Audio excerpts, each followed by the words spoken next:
तो हम लोग कीर्तन करेंगे। पहले मैं प्रेयर्स बोलूँगा, फिर आप लोग मेरे पीछे पीछे हरे कृष्ण महामंत्र दोहराएंगे। नमः ओम विष्णुपादाय कृष्ण पृष्ठाय भूतले श्रीमते भक्ति वेदांत स्वामिनिति नामिने। नमस्ते सारस्वती देवे गौरवाणी प्रचारिणे निर्विशेषा शून्यवादी पाश्चात्य देशतारिणे।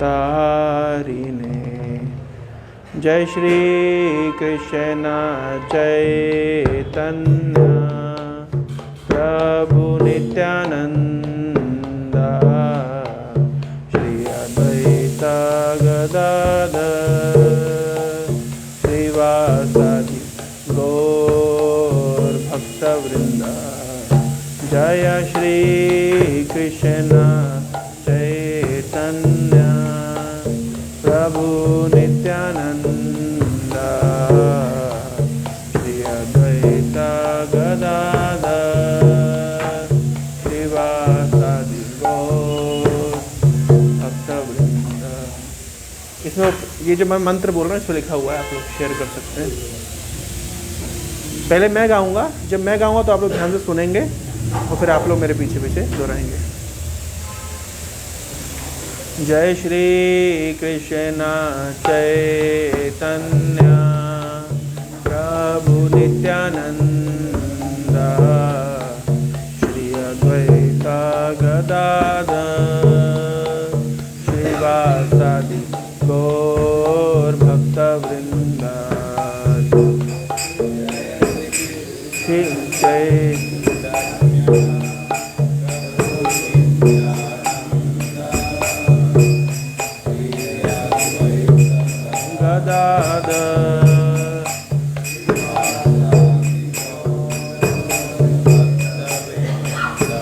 जय जय श्री कृष्ण चैतन्य प्रभु नित्यानंद श्री अद्वैत गदाधर श्रीवासादि गौर भक्तवृंद।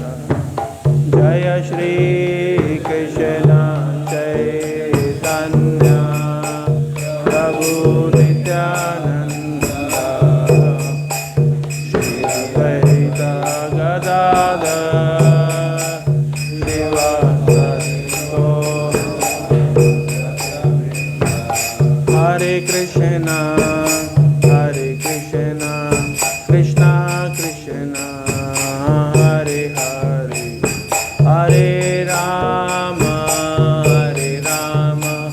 राम राम हरे हरे।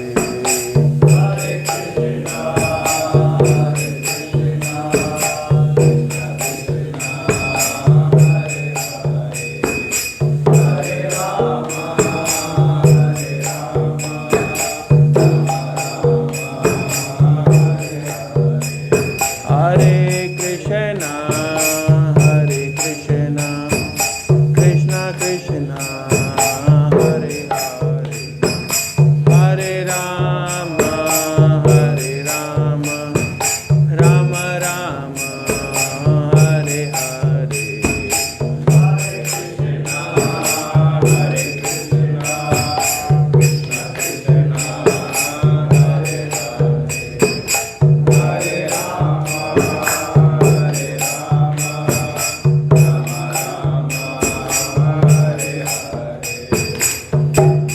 जब मैं गाऊंगा तो आप लोग सुनेंगे, फिर आप लोग गाएंगे तो मैं दोहराऊंगा, ठीक है।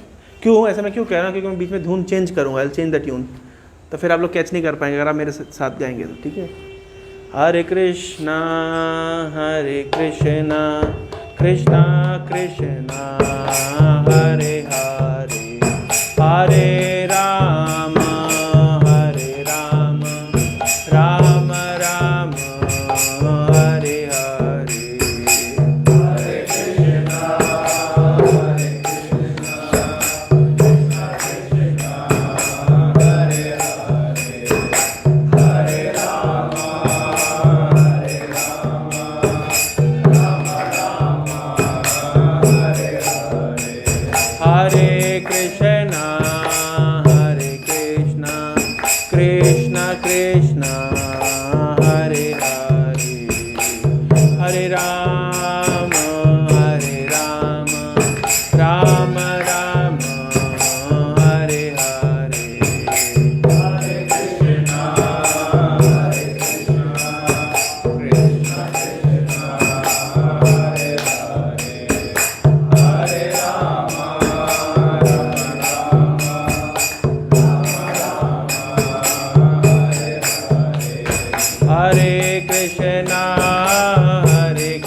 राम हरे राम राम राम हरे हरे हरे कृष्णा हरे कृष्णा कृष्णा कृष्णा हरे हरे हरे राम हरे राम राम राम हरे हरे कृष्णा हरे कृष्णा कृष्णा कृष्णा हरे हरे हरे राम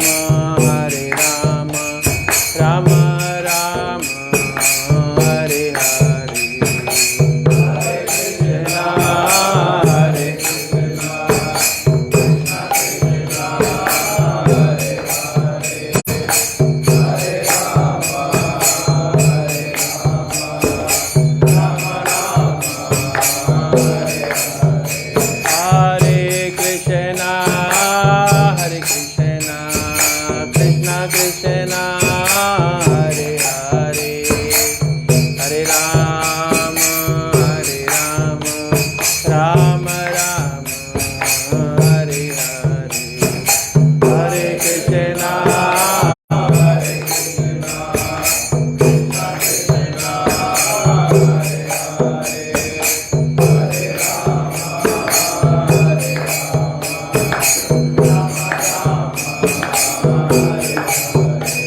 हरे कृष्णा हरे कृष्णा कृष्णा कृष्णा हरे हरे हरे राम हरे राम राम राम हरे हरे कृष्णा हरे कृष्णा कृष्णा कृष्णा हरे हरे हरे राम राम राम हरे हरे हरे कृष्णा कृष्णा कृष्णा हरे हरे हरे राम राम राम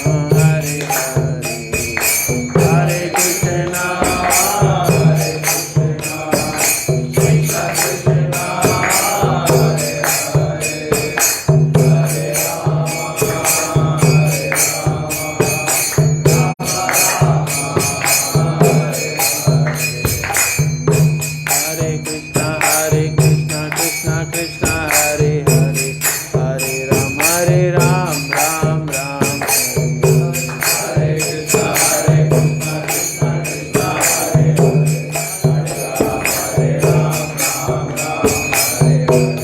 हरे कृष्णा कृष्णा कृष्णा हरे हरे हरे राम हरे कृष्णा कृष्णा कृष्णा हरे हरे हरे राम राम राम हरे कृष्णा कृष्णा कृष्णा हरे हरे हरे राम राम हरे हरे हरे कृष्णा कृष्णा कृष्णा हरे हरे हरे राम राम राम हरे हरे कृष्णा हरे कृष्णा कृष्णा कृष्णा हरे हरे हरे राम राम राम हरे हरे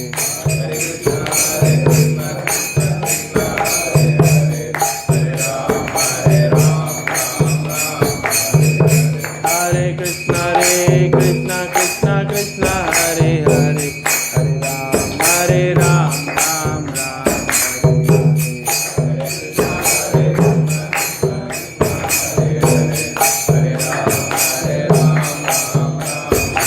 हरे कृष्णा कृष्णा कृष्णा हरे हरे हरे राम राम राम हरे हरे हरे कृष्णा कृष्णा कृष्णा हरे हरे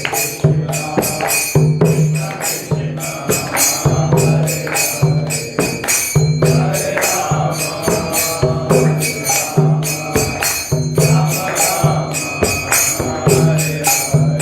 जय कृष्ण बलराम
कलयुग युग धर्म है नाम संकीर्तन की जय।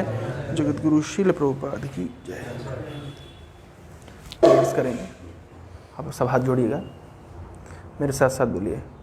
ओम अज्ञानतिमिरान्धस्य ज्ञानाञ्जनशलाकया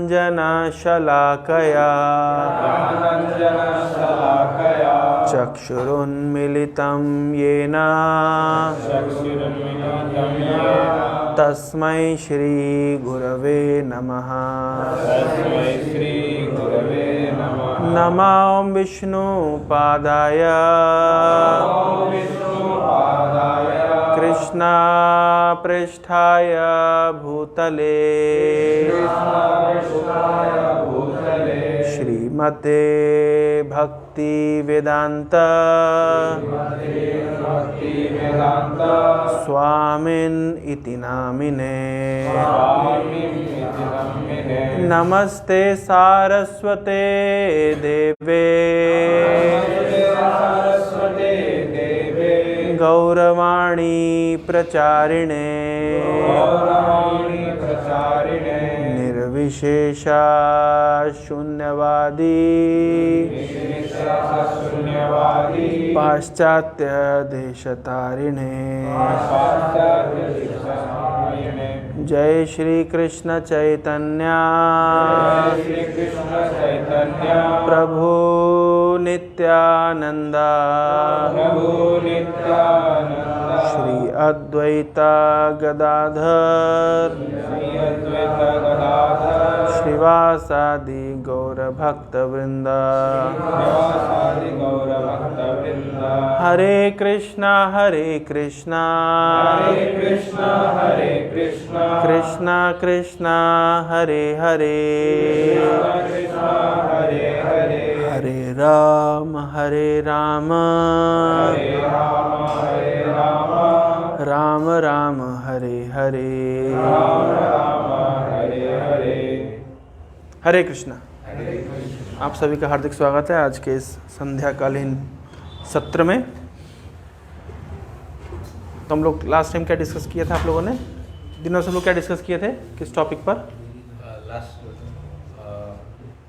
कि भाग्य होता है कि नहीं। ओके, डेस्टिनी के ऊपर। Good. So one you coming for the first time? First time, आप भी फर्स्ट टाइम। ओके।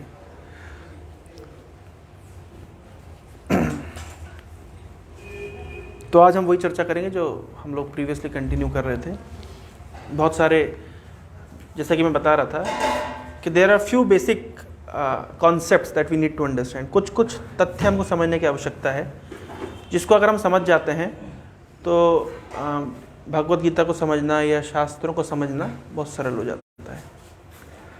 तो उनमें से एक कॉन्सेप्ट है, क्या हो गया?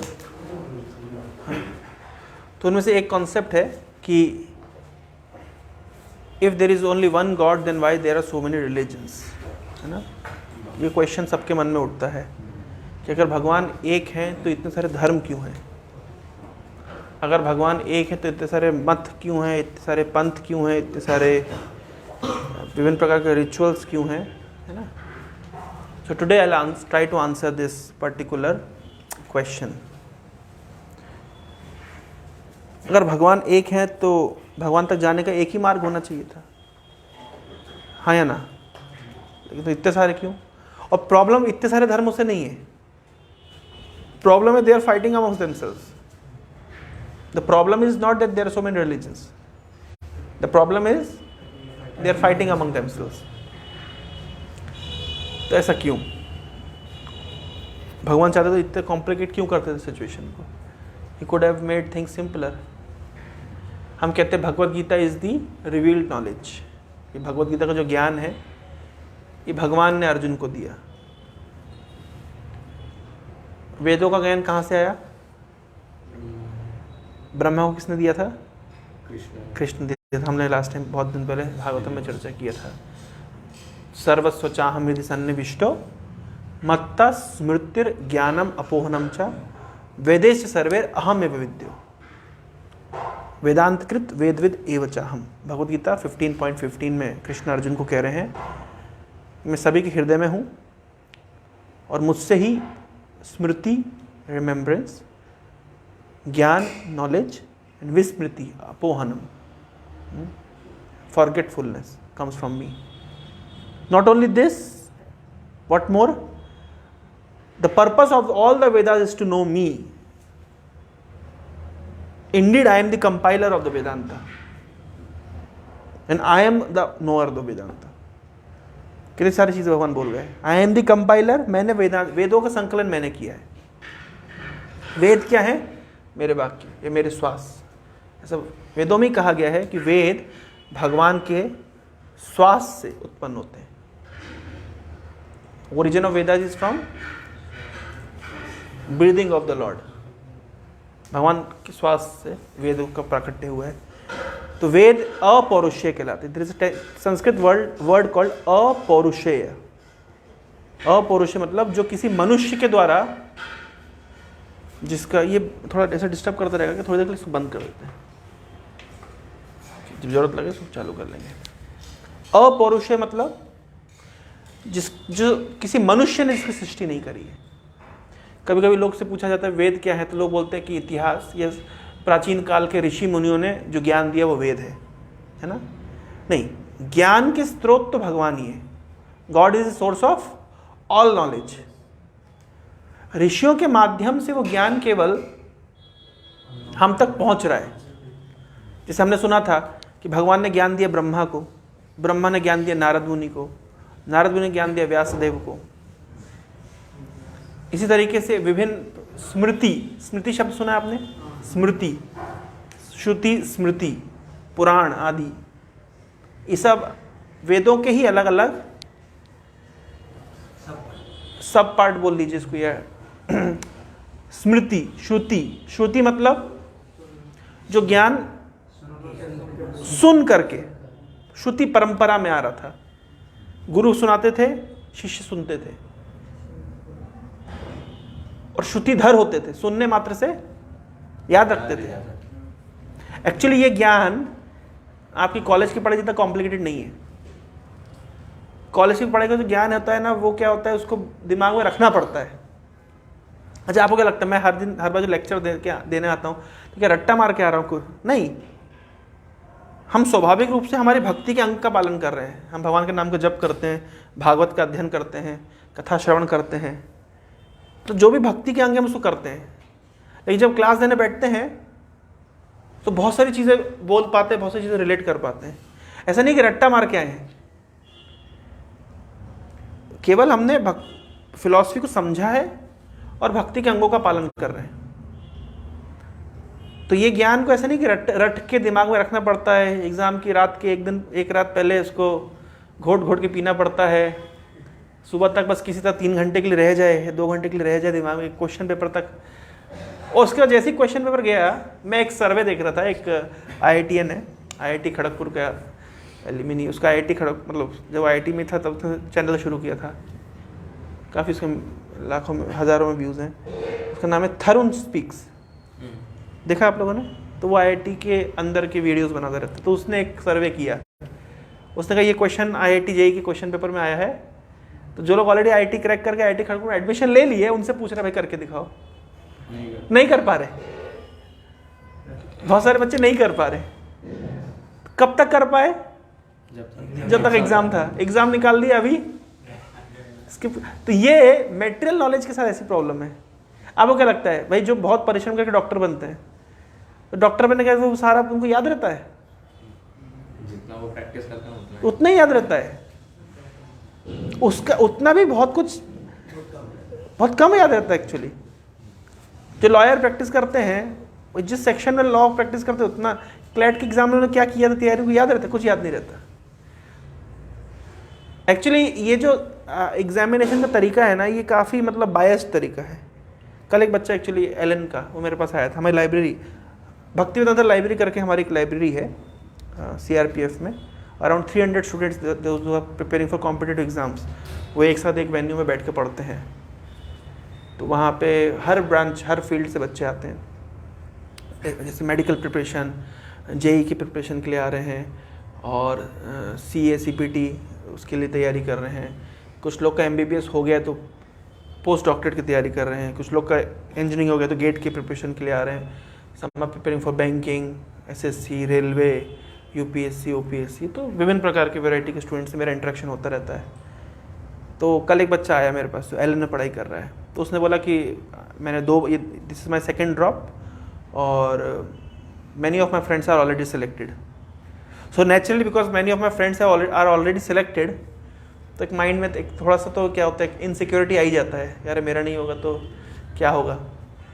और उस प्रेशर के कारण, मतलब वैसे ही कॉम्पिटिशन का प्रेशर है, फिर ये एक प्रेशर एड अप होता है, फिर फैमिली घर वाले बोलते थे पड़ोसी का हो गया तेरा क्यों नहीं हुआ। तो कुल मिला के pressure to the power pressure ऐसा बढ़ता चला जाता है। तो कल मैं उसको ये एनालॉजी दे रहा था, देखिए बहुत सिंपल है, हम लोग इंटेलिजेंस जिस चीज़ को समझते हैं ना, क्या समझते हैं हम इंटेलिजेंस, कि भाई कोई एग्ज़ाम निकाल दिया, कोई IIT क्रैक कर दिया तो इज़ वेरी इंटेलिजेंट, है ना, या किसी ने मेडिकल एंट्रेंस एग्ज़ाम निकाली तो इज़ वेरी इंटेलिजेंट। लेकिन ये क्या है, एक स्तर की उसकी बुद्धि को हम नाप रहे हैं। जैसे मान लीजिए वही सेम एग्जाम्पल है, अगर हाथी को कहा जाए तो पेड़ पे चढ़ के दिखा, तो हिल बी द लास्ट वन, तो बंदा टॉप करेगा। तो हर व्यक्ति अपनी श्रेणी में आगे है। वैदिक सिस्टम में ऐसा पढ़ाई नहीं होता था। वैदिक सिस्टम में आपके अंदर की खूबी को पकड़ा जाता था कि आपका नेचर क्या है, what you are actually meant to do, intended to do, you have the nature. उस नेचर के अनुसार उसको गाइड किया जाता था। उससे क्या होता था, जिस नेचर, आपका जो नेचर है उसके अगर हिसाब से आपको गाइडेंस मिलेगा और उसी फील्ड में आप अपना कैरियर बनाएंगे तो आप एक्सेल कर सकते हैं। तो पहले सफलता किसको मानी जाती थी, कि आप जो करना चाहते हैं वो कर पा रहे हैं और आपका बेसिक जो एक लाइफ मेंटेनेंस के लिए चाहिए वो आपको मिल रहा है, यू आर हैप्पी। और because you are happy, you have some level of security, आप खुश हैं, आप जीवन जी रहे हैं, आनंद में आप। लेकिन अभी ऐसा नहीं है। जैसे हर व्यक्ति के सफलता का पैरामीटर अलग होता था। बिजनेस क्लास व्यक्ति का पैरामीटर था जो पैसे वाला है, one who has more wealth is more successful. Philosophers, scientist, जिसको हम आज की भाषा में ब्राह्मण्स बोल सकते हैं, इंटेलेक्चुअल, अगर वो लोग ज्ञानी हैं, उनको ज्ञान से उनको सुख मिलता था। क्षत्रिय, उसको कंट्रोल से सुख मिलता था। तो हर व्यक्ति का मतलब सफलता का पैरामीटर अलग अलग था। अभी पैरामीटर क्या है, केवल एक ही है, how much money you have. अब बेचारा किसी की पेंटिंग करने की इच्छा है, किसी गाना गाने की इच्छा है, कोई गिटार बजाता है, तो अभी क्योंकि कोई गेम्स, कोई स्पोर्ट्स में जाना चाहता है। अब हर व्यक्ति तो इतना सफल नहीं हो सकता कि वो उस स्तर पे आकर के प्रोफेशनल अपने पैशन को अपने प्रोफेशन में कन्वर्ट करके उसको अल्टीमेटली इसमें कन्वर्ट कर सके। तो ये तो हो नहीं पा रहा है, तो उसका रिजल्ट क्या है, people are frustrated. That is the only reason why, मतलब करना चाहते हो, गीत गाना चाहते हैं, नेचर में घूमना चाहते हैं, लेकिन बेचारे सुबह से लेकर शाम तक कंप्यूटर प्रोग्रामिंग करते हैं। नहीं, सच है कि नहीं? वो भी जब 2023 आ जाए और रिसेशन का समय आ जाए और ले ऑफ किया जाए, हजारों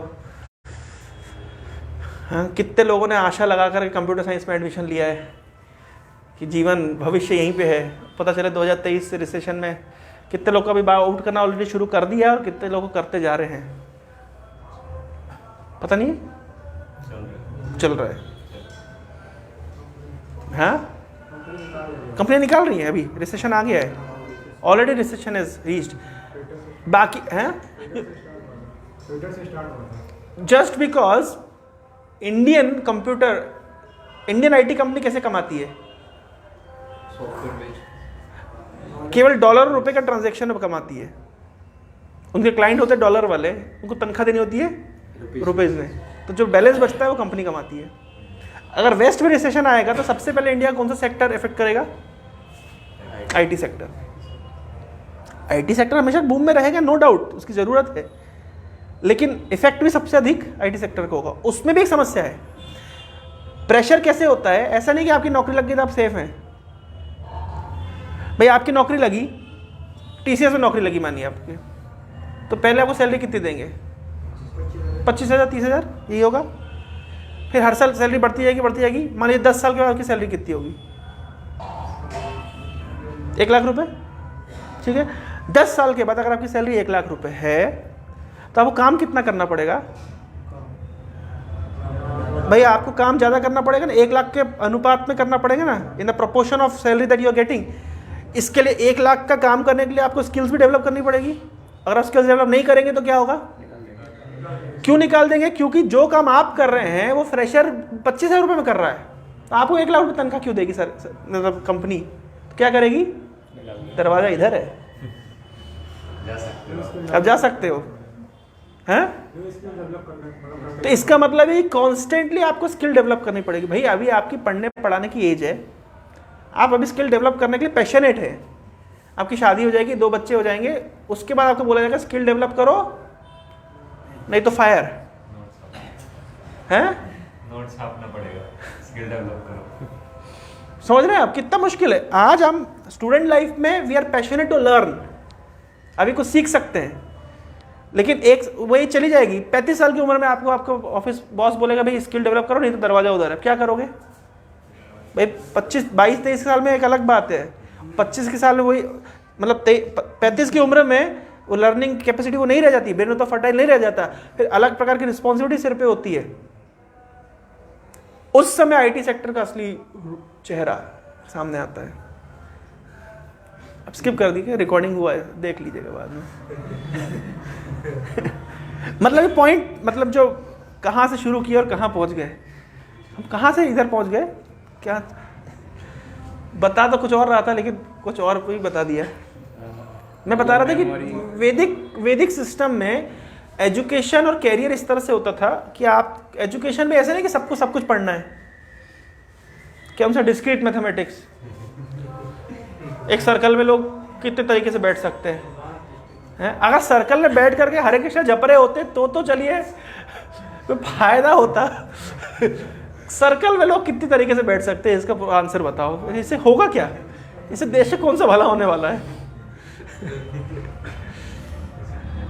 एनीवे, हाँ, थिंकिंग एबिलिटी गीता पढ़ने से पड़ेगा। अच्छा बताइए, मैं जो आपको बता रहा हूँ, थिंकिंग एबिलिटी नहीं पढ़ रहा है यहाँ, आपको सोच करके आईटी सेक्टर की हकीकत पता नहीं चली, यहाँ बैठ करके 1 घंटे के बाद आपको ज्ञान नहीं मिल गया। अभी आप जाके दुनिया बता सकते हो रिसेशन चल रहा है, क्यों रिसेशन का असर इंडिया में पड़ रहा है। हम तो कितने वैरायटी चर्चा कर रहे हैं। थिंकिंग इंटेलिजेंस किसको कहते हैं?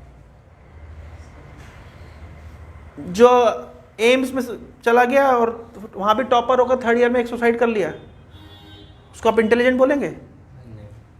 जो आईआईटी में जाके सुसाइड कर रहा है उसको इंटेलिजेंट बोलेंगे? कौन सी कोचिंग? एलन की, अभी कोटा में लगातार 3रा सुसाइड हो गया। होता रहता है, मैं बता रहा हूँ, मैं ये पॉइंट क्यों बोल रहा हूँ। चलिए अननेसेसरी लोग डिप्रेस्ड एंड स्ट्रेस में बैठे हुए हैं, टॉप पोजीशन से पहुंचने के बाद भी आप उनको इंटेलिजेंट बोलेंगे? इंटेलिजेंस की डेफिनेशन क्या है? इंटेलिजेंस की डेफिनेशन है भाई आप प्रोवोकिंग सिचुएशन में आप कैसे अपने आप को समझाते हो। भाई डिस्क्रिमिनेशन क्या है आपका? सही गलत में आपको अंतर पता है, और अंतर तो चलिए पता होता है, सही को चुनना और गलत को छोड़ने की स्ट्रेंथ, ये 2 चीजें हैं। क्या क्या? डिस्क्रिमिनेशन इज दी, भाई इंटेलिजेंस मतलब डिस्क्रिमिनेशन, सही और गलत। आप गए किसी दुकान पे, मिठाई की दुकान में, बढ़िया से आपको एक मिठाई दिखी और आपको अच्छी लगी। अच्छी लगी कौन बोल रहा है? मन। इंटेलिजेंस क्या बोलेगा? पैसा है कि नहीं? भाई पैसा है कि नहीं, लेके आया कि नहीं? हाँ भी पैसा है, ठीक है। तो ये जो सोचा, अच्छा जो खाऊंगा, पर कुछ 3-4 दिन पहले एक IES officer, Indian engineering services, उनकी रैंक थी 92 और 97, all India rank 97, and he was get all India rank 92, electronics branch. तो वो आए थे हमारे लाइब्रेरी में, बच्चों को एड्रेस कर रहे थे। तो वो एड्रेस करके बड़ा अच्छा पॉइंट बोल गए वो बोले कि मतलब point is we are trying to cultivate few UPSC aspirants and these bureaucrats they themselves will come and personally monitor them how they are studying, कैसे वो पढ़ रहे हैं, कैसे उनको प्रिपरेशन करनी चाहिए. So we are making a whole package kind of system where will give the interface to this UPSC aspirants and the bureaucrats, those who have already cleared UPSC with very good ranks. एक उनको एक surface दिया जाएगा, platform दिया जाएगा जहाँ पे they can come and meet and they can discuss. So these students can मतलब उनको अभी पर्सनल लेवल पे गाइडेंस मिले, क्योंकि वो जिस कोचिंगों में जाते हैं, कोचिंग कौन चलाता है? जो 2-4 बार अटेम्प्ट देकर के सिलेक्ट नहीं हुआ वो यूपीएससी टीचर बन जाता है. सब लोग मिस्टर दिव्य कीर्ति जैसे नहीं होते, नाम सुना है ना? सब लोग ऐसे नहीं होते. तो बहुत सारे मैक्सिमम कोचिंग कैसे चल रही है, जो कई साल पढ़ाने का सिलेक्ट नहीं हुआ उसने यूपीएससी कोचिंग खोल ली, सपना बेच रहे हैं. तो लेकिन हम ऐसा काम नहीं करेंगे. हमारा काम क्या है? इस्कॉन यूथ फोरम हम लोग काम क्या कर रहे हैं अभी उस पर्टिकुलर प्लेटफॉर्म पे, एस्पिरेंट्स को जो ऑलरेडी सिलेक्ट होकर के आज ब्यूरोक्रेट्स हैं and they are serving bureaucrats, उनके सरफेस पे हम लेकर के आ रहे हैं एक साथ, और ये इनको मॉनिटर करेंगे. तो that person came, so he was telling I am going to guide these boys. कैसे कैसे हम गाइड करेंगे कि भैया 1 साल पहले क्या प्रिपरेशन चलना है, 6 महीने पहले क्या करना है, 3 महीने पहले क्या करना है, एग्जाम के 10 दिन पहले क्या करना है, 3 दिन पहले क्या करना है, 1 दिन पहले क्या करना है, एग्जाम से पहले क्या करना है, एग्जाम के दौरान क्या करना है. तो वो बोले कि एग्जाम के 1 दिन पहले क्या करना है, एक उसके पहले एग्जाम से पहले क्या करना है, बहुत इंपॉर्टेंट है. अपने एग्जाम्पल देके उन्होंने बताया कि एग्जाम देने गए तो उन्होंने सोचा कि भाई अगर एप्पल खा के जाते हैं तो ब्रेन बढ़िया काम करता है. तो एग्जाम से पहले उन्होंने एप्पल खाए 2. एग्जाम देने बैठे, उनका पेट शुरू हो गया गुड़ गुड़ गुड़ गुड़ गुड़ गुड़ गुड़. और यूपीएससी का नियम है कि आप 1 घंटे स्टार्टिंग से 1 घंटे एग्जाम हॉल छोड़ के नहीं जा सकते. मान लीजिए कोई व्यक्ति बोले नहीं पानी पी के जाना चाहिए, और पानी पी के जाता है तो गुड़ गुड़ गुड़ को सहन करना कितना कठिन है, उस बीच एग्जाम लिखना है, और पानी पी के जाए और बिल्कुल उसको प्रेशर बने यूरिन पास करने के लिए, और वो क्या लिखेगा, उसका 1 घंटा चला जाएगा, 3 घंटे में से वो क्या सिलेक्ट होएगा. तो ये सर इनके साथ ये हुआ, पेट गुड़ गुड़ गुड़ गुड़ कर रहा था, लेकिन 1 घंटा ने संभाले, 1 घंटे के बाद दौड़ के गए, क्लियर करके आए, फिर भी 97 रैंक लेके आए. लेकिन पॉइंट इज ये गाइडेंस जरूरी है कि नहीं. एग्जाम से 1 घंटा पहले भी क्या करना है, क्या खाना है, क्या नहीं खाना है, हैं? एप्पल नहीं खाना है एप्पल नहीं खाना है. पॉइंट है, पॉइंट पकड़ लिया आपने. तो ये मैं क्या बताना चाह रहा हूं कि इंटेलिजेंस है ना, कब क्या करना है क्या नहीं करना है. तो मन बोलता है कि खा लो, इंटेलिजेंस बोले भाई ये खाना ठीक रहेगा कि नहीं रहेगा, मेरे पास पैसा है कि नहीं है, इसके कॉन्सिक्वेंसेस क्या हो सकते हैं. Power of discrimination is called intelligence. अब इंटेलिजेंस में भी 2 लेवल ऑफ इंटेलिजेंस है, material intelligence, spiritual intelligence. Material intelligence का मतलब होता है ये काम करने से मैं मेटेरियली ग्रो करूंगा कि नहीं करूंगा, और स्पिरिचुअल इंटेलिजेंस मतलब ये काम करने से मेरी स्पिरिचुअल ग्रोथ होगी कि नहीं होगी. दोनों चीजें मायने रखती है. इंटेलिजेंस में एक और चीज आती है, इंटेलिजेंस के बाद आता है स्ट्रेंथ. स्ट्रेंथ का अर्थ क्या हुआ कि भाई आपको पता है सही क्या है और आपको पता है गलत क्या है, लेकिन वो बल कहां से मिलेगा आपको सही करने का और गलत छोड़ने का. अच्छा मुझे बताओ, बहुत सारी चीजें में ठीक है, बहुत सारी चीजें ग्रे होती है, हमें पता नहीं कि ब्लैक है या व्हाइट है, लेकिन मैक्सिमम चीजें हमें पता है ब्लैक है कि व्हाइट है. हमारे जीवन में हम जो कुछ भी करते हैं उसमें अधिकांश चीजों में हमको पता रहता है सही है और गलत है, उसका अंतर हमें पता है, फिर भी हम गलत करते हैं और सही नहीं कर पाते, चाहते हुए भी नहीं करते. अथा केन प्रयुक्तयम् पापम चरति पुरुषा अनिच्छन् अपि वार्ष्णेया बलाद इव नियोजिता. Arjun is asking this question to Krishna. Krishna मैं जानता हूं कि क्या सही और क्या गलत है, मैं जानता हूं क्या पाप है और क्या पुण्य है. अथा केन प्रयुक्तयम् पापम चरति पुरुषा, व्यक्ति फिर भी पाप करता है, अनिच्छन् अपि वार्ष्णेया. हे वृष्णिवंशी, हे कृष्ण, इच्छा नहीं है जान करके भी, अनिच्छन् अपि वार्ष्णेया बलाद इव नियोजिता. उसको बलपूर्वक लगा दिया जाता है गलत काम में, वो लग जाता है, कंट्रोल नहीं कर पाता है, अट्रैक्ट हो रहा है और बलपूर्वक। क्यों? Arjun is asking this question to Krishna. तो इंटेलिजेंस इज नॉट सफिशिएंट। जो सुसाइड करते हैं वो लिख के जाते हैं लेटर में, मैं जानता हूं कि मैं बहुत बड़ी गलती कर रहा हूं, मुझे माफ कर देना, हो सके तो मुझे माफ कर देना। चॉइस देके जा रहे हैं, अगर हो सके तो मुझे माफ कर देना, मैं जानता हूं कि मैं गलत कर रहा हूं, पर इसके अलावा मेरे पास कोई चारा नहीं है। एक आईएएस ऑफिसर आप बिहार का सॉरी नॉर्थ ईस्ट का आईएएस ऑफिसर, वो he was serving in Delhi, उल्टा दिल्ली का रहने वाला, serving in north east, he committed suicide, video बना करके सुसाइड किया। देखा आप लोगों ने? नहीं देखना चाहते हैं? देख लेते हैं।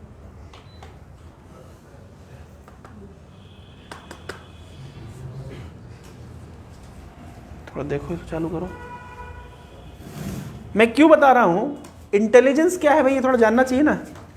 यूपीएससी मतलब आईएएस ऑफिसर, कितनी मेहनत करी होगी? बहुत मेहनत करी होगी।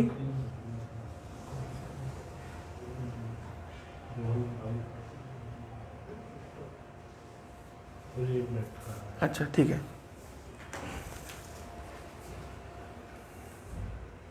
चर्चा कहाँ से शुरू करी थी, किस दिशा में घुमा दी? हैं? ये एक्चुअली एक और खासियत है, अलग अलग एस्पेक्ट्स को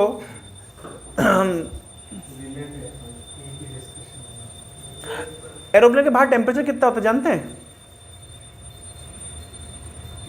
हवाई जहाज के बाहर टेम्परेचर कितना होता है जब हवा में उड़ रहा होता है? माइनस कितना?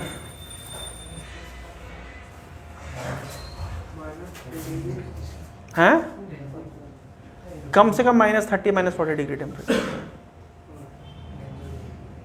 वो अनाउंस करते हैं कि अभी बाहर का तापमान इतना है, -30 -40 डिग्री।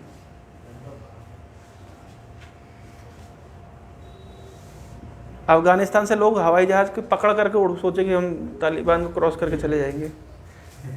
देखा है वो वीडियो आप लोगों ने?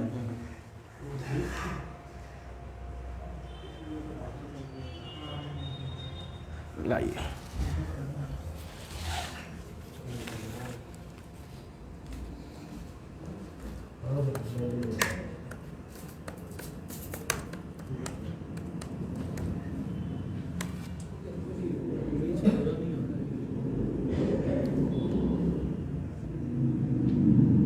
ये देखिए बक्सर,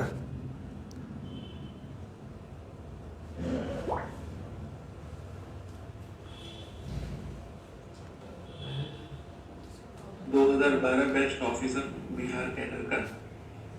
और हेलो, मेरा नाम मुकेश पांडे है, मैं IAS 2012 best officer Bihar cadre का, और मेरा घर गुवाहाटी असम में पड़ता है। मेरे पिताजी का नाम सुदेश्वर पांडे है और मेरी माताजी का नाम गीता पांडे है। मेरे सास ससुर का नाम राकेश प्रसाद सिंह और पूनम सिंह है और मेरी वाइफ का नाम आयुषी शांडिल्या है। इन केस आप ये मैसेज देख रहे हैं तो ये मेरे सुसाइड और मेरे मौत के बाद का मैसेज है। ये मैं पहले से प्री रिकॉर्ड कर रहा हूँ बक्सर के सर्किट हाउस में। यहीं पे मैंने डिसीजन लिया कि मैं दिल्ली में जाके अपने जीवन का अंत कर दूंगा। ये डिसीजन मैंने इसलिए लिया क्योंकि मैं अपने जीवन से अब खुश नहीं हूँ। मेरी वाइफ और मेरे माता पिता के बीच बहुत तनातनी है और हमेशा दोनों एक दूसरे से उलझते रहते हैं, जिससे कि मेरा जीना दुश्वार हो गया है। दोनों की गलती नहीं है, दोनों ही अत्यधिक प्रेम करते हैं मुझसे, मगर कभी कभी अति किसी चीज़ की एक आदमी को मजबूर कर देती है कि वो बहुत ही एक्सट्रीम स्टेप उठा ले। किसी भी चीज़ की अति होना अच्छी बात नहीं है। मेरी वाइफ मुझसे बहुत प्यार करती है, मुझे मालूम है। मेरी एक छोटी बच्ची भी है, मगर मेरे पास अब कोई और ऑप्शन नहीं बचा है और मैं वैसे भी जीवन से तंग आ चुका हूँ। मैं बहुत ही सिंपल सीधा साधा आदमी हूँ, पीस लविंग। और जो मैरिड लाइफ मेरा है वो जब से मेरी शादी हुई है बहुत ही ज़्यादा उसमें उथल पुथल चल रही है। हमेशा हम लोग किसी ना किसी बात पे झगड़ते रहते हैं। दोनों की पर्सनैलिटी बिल्कुल ही अलग है, चॉक एंड चीज़ हैं हम लोग। उसका बिल्कुल ही एग्रेसिव और एक एक्सट्रोवर्ट नेचर है और मेरा बिल्कुल ही मीक और इंट्रोवर्ट नेचर है। हम लोग किसी चीज़ में हमारा मेल नहीं खाता है, बावजूद इसके हम दोनों एक दूसरे से बहुत प्यार करते हैं। और ये जो मैं सुसाइड करने जा रहा हूँ, मैं अपनी मौत के लिए किसी को जिम्मेदार नहीं मानता हूँ, मैं खुद को जिम्मेदार मानता हूँ। मेरी जो पर्सनैलिटी है, मैंने जो चीज़ें अपने अंदर इनकलकेट की हैं बचपन से, जो कि एक एक्सट्रोवर्ट बस थैंक यू और एक खुद ठीक है, लाइट जला दीजिए। तो भाई साहब ये पढ़े लिखे हैं और IAS ऑफिसर हैं, लेकिन फ्रस्ट्रेटेड है जीवन में, हैं, क्योंकि ये गीता क्लास में नहीं आते थे जब इनको बुलाया जाता था। वही सोच रहा था करने से है? आत्महत्या करने से अच्छा इसका नहीं आ जाते। हाँ, क्यों इस्कॉन में आ जाए तो और क्या अल्टरनेट नहीं था। शुभंकर कह रहा है आत्महत्या क्यों करी, इस्कॉन आ जाते। और कोई कंपैरिजन नहीं मिला। यहाँ पे आके प्रभु के शरण में आ गए। देखिए पॉइंट इज, मतलब लोग किन चीज़ों को वैल्यू दिए, मतलब मैटर और स्पिरिट में उनको बेचारे को अंतर नहीं पता। उनको पता नहीं है कि अगर वो शरीर का अंत कर भी लेंगे तो होने के लगे उनको दुखों का अंत हो जाएगा। क्यों नहीं होगा?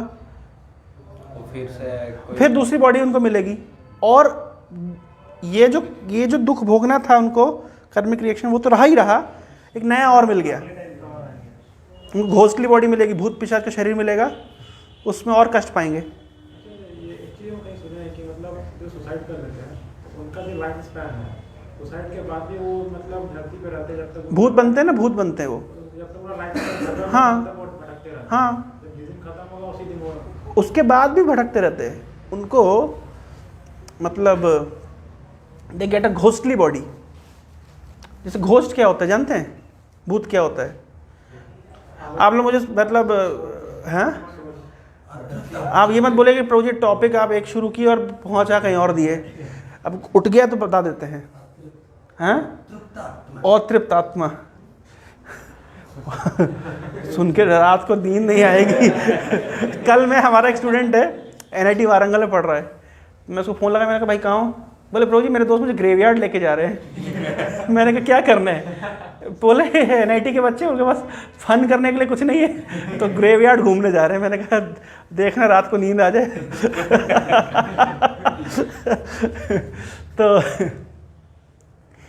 तो देखिए, जैसे ये जो शरीर हम जिसको देख पा रहे हैं, है ना, इसको कहते हैं स्थूल शरीर, ग्रॉस बॉडी। ग्रॉस मतलब जो देख सकते हैं, छू सकते हैं, फील कर सकते हैं ना, gross. This is made up of earth, water, air, fire, ether, पंच तत्व, भूमि, अग्नि, जल, वायु, आकाश। इसको साइंस की भाषा में बोलो, ये एलिमेंट से बना हुआ hydrogen, carbon, oxygen, whatever that you can feel, इसको आप देख सकते हैं, छू सकते हैं। इसके अलावा एक सूक्ष्म शरीर होता है। हाँ, सूक्ष्म शरीर, MBA, मन, बुद्धि, अहंकार। तो स्थूल शरीर किसका बना है? पंचतत्व, भूमि, अग्नि, जल, वायु, आकाश। और सूक्ष्म शरीर किसका बना है? मन, बुद्धि, अहंकार। इसके परे आत्मा है। जैसे मान लीजिए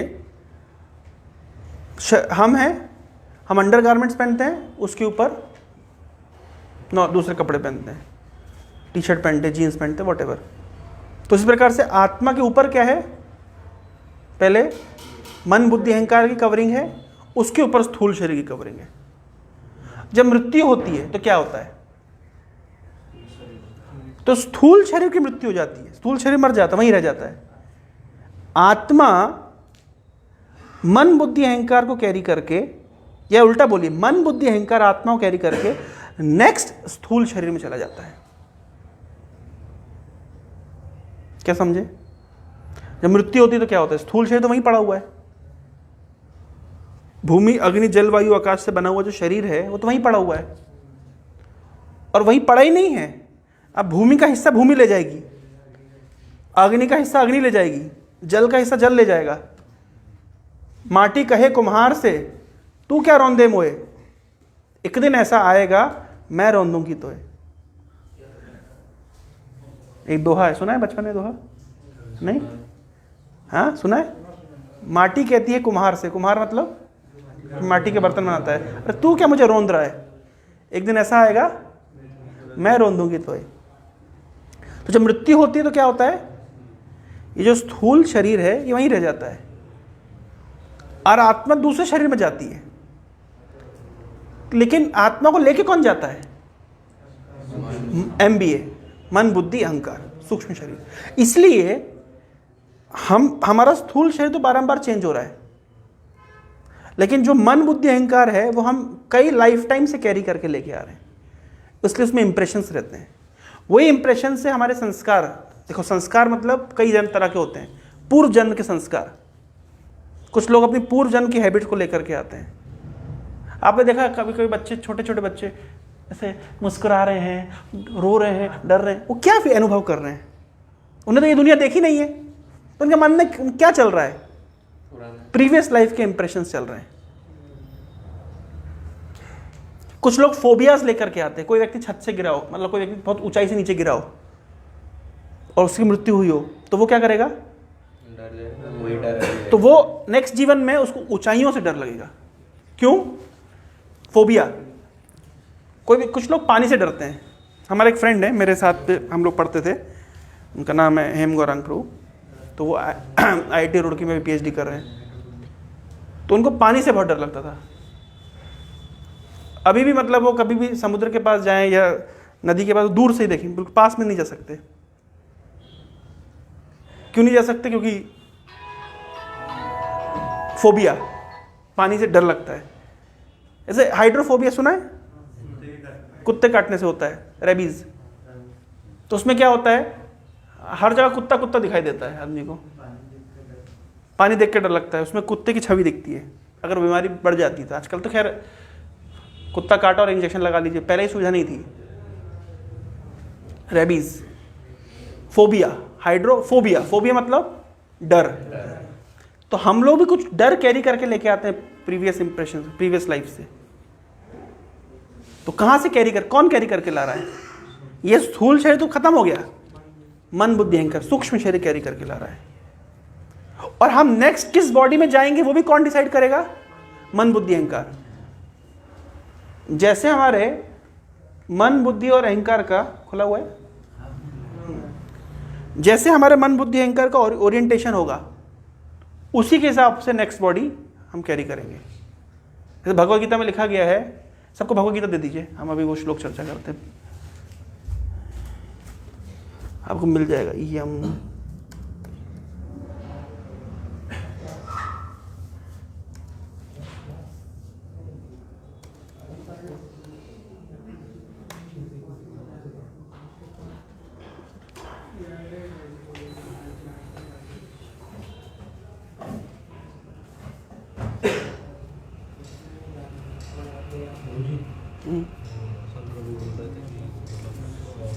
कैंपस का मिल रहा है, स्पाउस का मिल नहीं रहा है नंबर में। कैंपस कंपनी का मिल रहा है। कितना नंबर का? 11 नंबर। ले आओ, उसी डिजाइन का हाँ, ऑलमोस्ट। ये आ गया, यहीं से देख लेते। ठीक है, हम यहीं से देख लेंगे, कोई दिक्कत नहीं है। देख पा रहे हैं आप लोग? सब लोग मेरे साथ साथ बोलेगा। यम यम वापि स्मरन् भावम्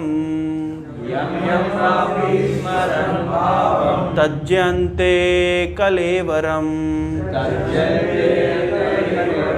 तम तमेविति कौन्तेय सदा तद्भाव भावितः यम यम वापि स्मरन् भावम् तज्जन्ते कलेवरम् तं तं एवेति कौन्तेय सदा तद्भाव भावितः। कोई पढ़ सकता है? शुभंकर ट्राई करोगे? श्लोक हाँ, यम यम वापि स्मरन् भावम्। जिस ट्यून में मैंने पढ़ा उसको ऐसे कोशिश करो। यम यम वापि स्मरन् भावम् यम यम वापि स्मरं भावम् त्यजति अन्ते कलेवरम् तज्जन्ति अन्ते कलेवरम् तं तं एव ते कौन्तेय तं तमेव ते कौन्तेय सदा तद्भव भावितः। सदा तद्भाव भावितः। भगवान कह रहे हैं यम यम वापि स्मरण भावम। हम जो जो भी स्मरण करते हैं ना, इसका ट्रांसलेशन, इसका सिनोनिम्स पढ़ते हैं। यम यम वापि, यम यम मतलब व्हाटएवर। हाँ,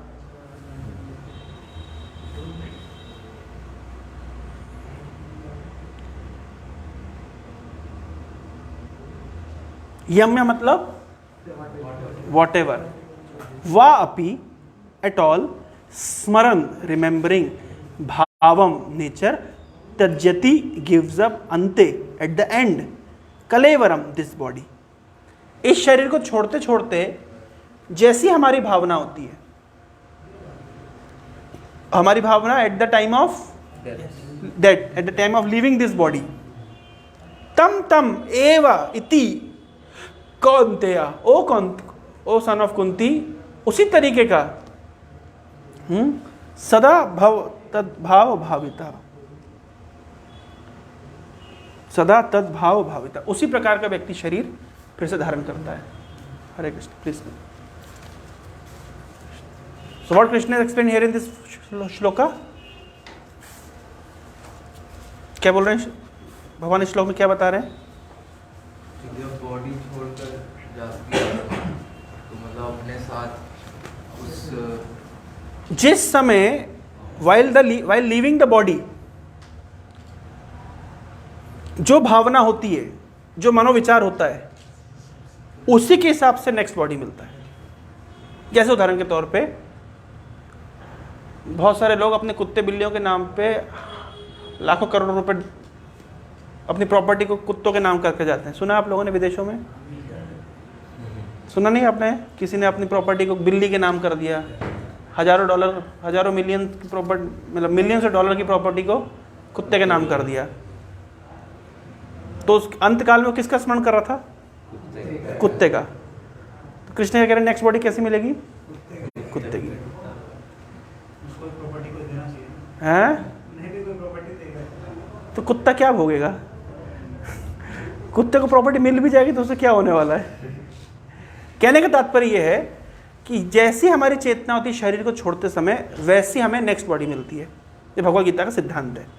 ये सिद्धांत है, इसको कहते हैं एक्सियोमेटिक ट्रुथ। एक्सियोमेटिक ट्रुथ मतलब ये सत्य है। अब आप बोलो प्रूव करके दिखाइए प्रभु जी, वो मरा तो उसने कुत्ते का चिंतन किया, देखो कुत्ता बन गया। अरे मैं बन भी गया तो मैं आप बता दूंगा ये कुत्ता वही है, तो आप मानेंगे कैसे? जिस सत्य का कोई प्रूफ आप दे नहीं सकते, पर ये वैदिक सत्य है, ये वेदों में लिखा गया सत्य है।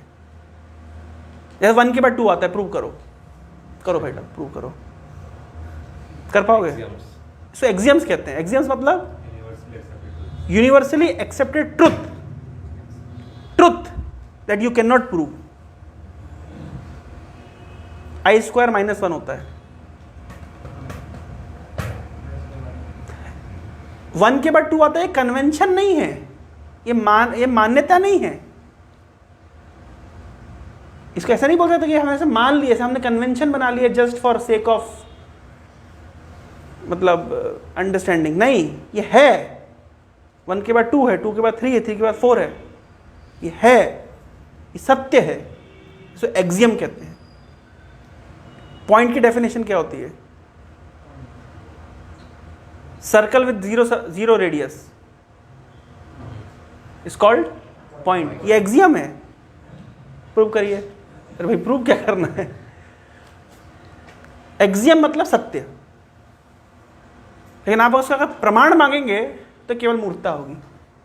मैडम ए के बाद बी होता है, मैं कैसे मान लूं? प्रूव करिए। अगर कोई स्टूडेंट मैडम से ये बोले मैडम ए के बाद बी आता है, मैं कैसे मानूं, आप मुझे प्रूव करिए, तो ये ओवर स्मार्ट नहीं है, ये महामूर्ख है। क्योंकि आप ये प्रूव नहीं कर सकते कि ए के बाद बी आता है। हाँ, लेकिन अगर आप जान जाए ABCD होता है तो आप पढ़ सकते हैं। पॉइंट समझ रहे? एक्सियम्स किसको कहते हैं? सिद्धांतों को कैसे समझना चाहिए, पॉइंट का रेडियस 0 कैसे होता है? उसकी डेफिनेशन है सर मैथमेटिक्स में। अगर इस पॉइंट को हमारे विजिबिलिटी में दिखाई देता है तो हम देख सकते हैं। इसको आप न्यूटन से पूछिएगा, क्योंकि ये डेफिनेशन उन्होंने नहीं दी है, मैं तो नहीं दे रहा। Limit r tends to 0 pi r square इस point tends to 0। Tends to 0 science का पहले assumption होता है, उसके बाद थ्योरी का है, उसके बाद एक्सपेरिमेंट, कुछ ट्रूथ निकल गया था। एक बार एक मैथमेटिशियन को, एक फिजिसिस्ट को, एक केमिस्ट को एक बॉक्स खोलने के लिए बुलाया गया, खुल नहीं रहा था। तो केमिस्ट ने अपने सारे केमिकल लगा के खोलने की कोशिश की, खुला नहीं। मैथमेटिशियन ने सारे मैथमेटिक्स के फॉर्मूला लगा के कोशिश की, खुला नहीं। मैकेनिकल इंजीनियर ने सारे टूल्स लगा के, खुला नहीं। कंप्यूटर साइंस वालों ने सारे लॉजिक लगा के देख लिया, खुला नहीं। फिजिस्ट आया, let's assume the box is open. Hare Krishna. Try to understand. जैसे मान लीजिए छोटा बच्चा है, 8वीं क्लास में पढ़ता है, मैडम बताया बेटा स्ट्रक्चर ऑफ एटम ऐसा है, ये ऐसा है, सर्कल है, उसमें प्रोटॉन है, न्यूट्रॉन है, एटसेट्रा। बच्चा बोलेगा मैडम आपने देखा है क्या? जब हम बोलते हैं ना भगवान है तो मुझे दिखाओ, तो ऐसे ही बच्चा बोल सकता है एटम है तो मुझे दिखाओ, एटम का स्ट्रक्चर ऐसे ही, मैं कैसे मानूं? दिखाओ मुझे माइक्रोस्कोप में दिखाओ। मैडम क्या आइंस्टीन नहीं दिखा सकता?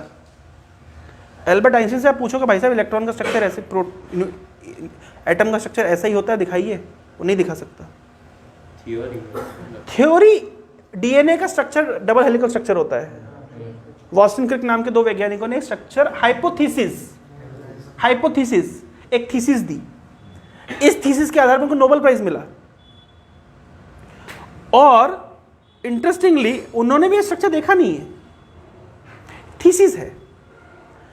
पर इसमें थीसिस में और एक्सियम में अंतर है। और ये थीसिस काम तो करता है, मतलब अभी थीसिस काम करता है, इसलिए उसको एक्सेप्ट किया गया, इसलिए बेचारों को नोबेल प्राइज दिया गया है। वो काम किया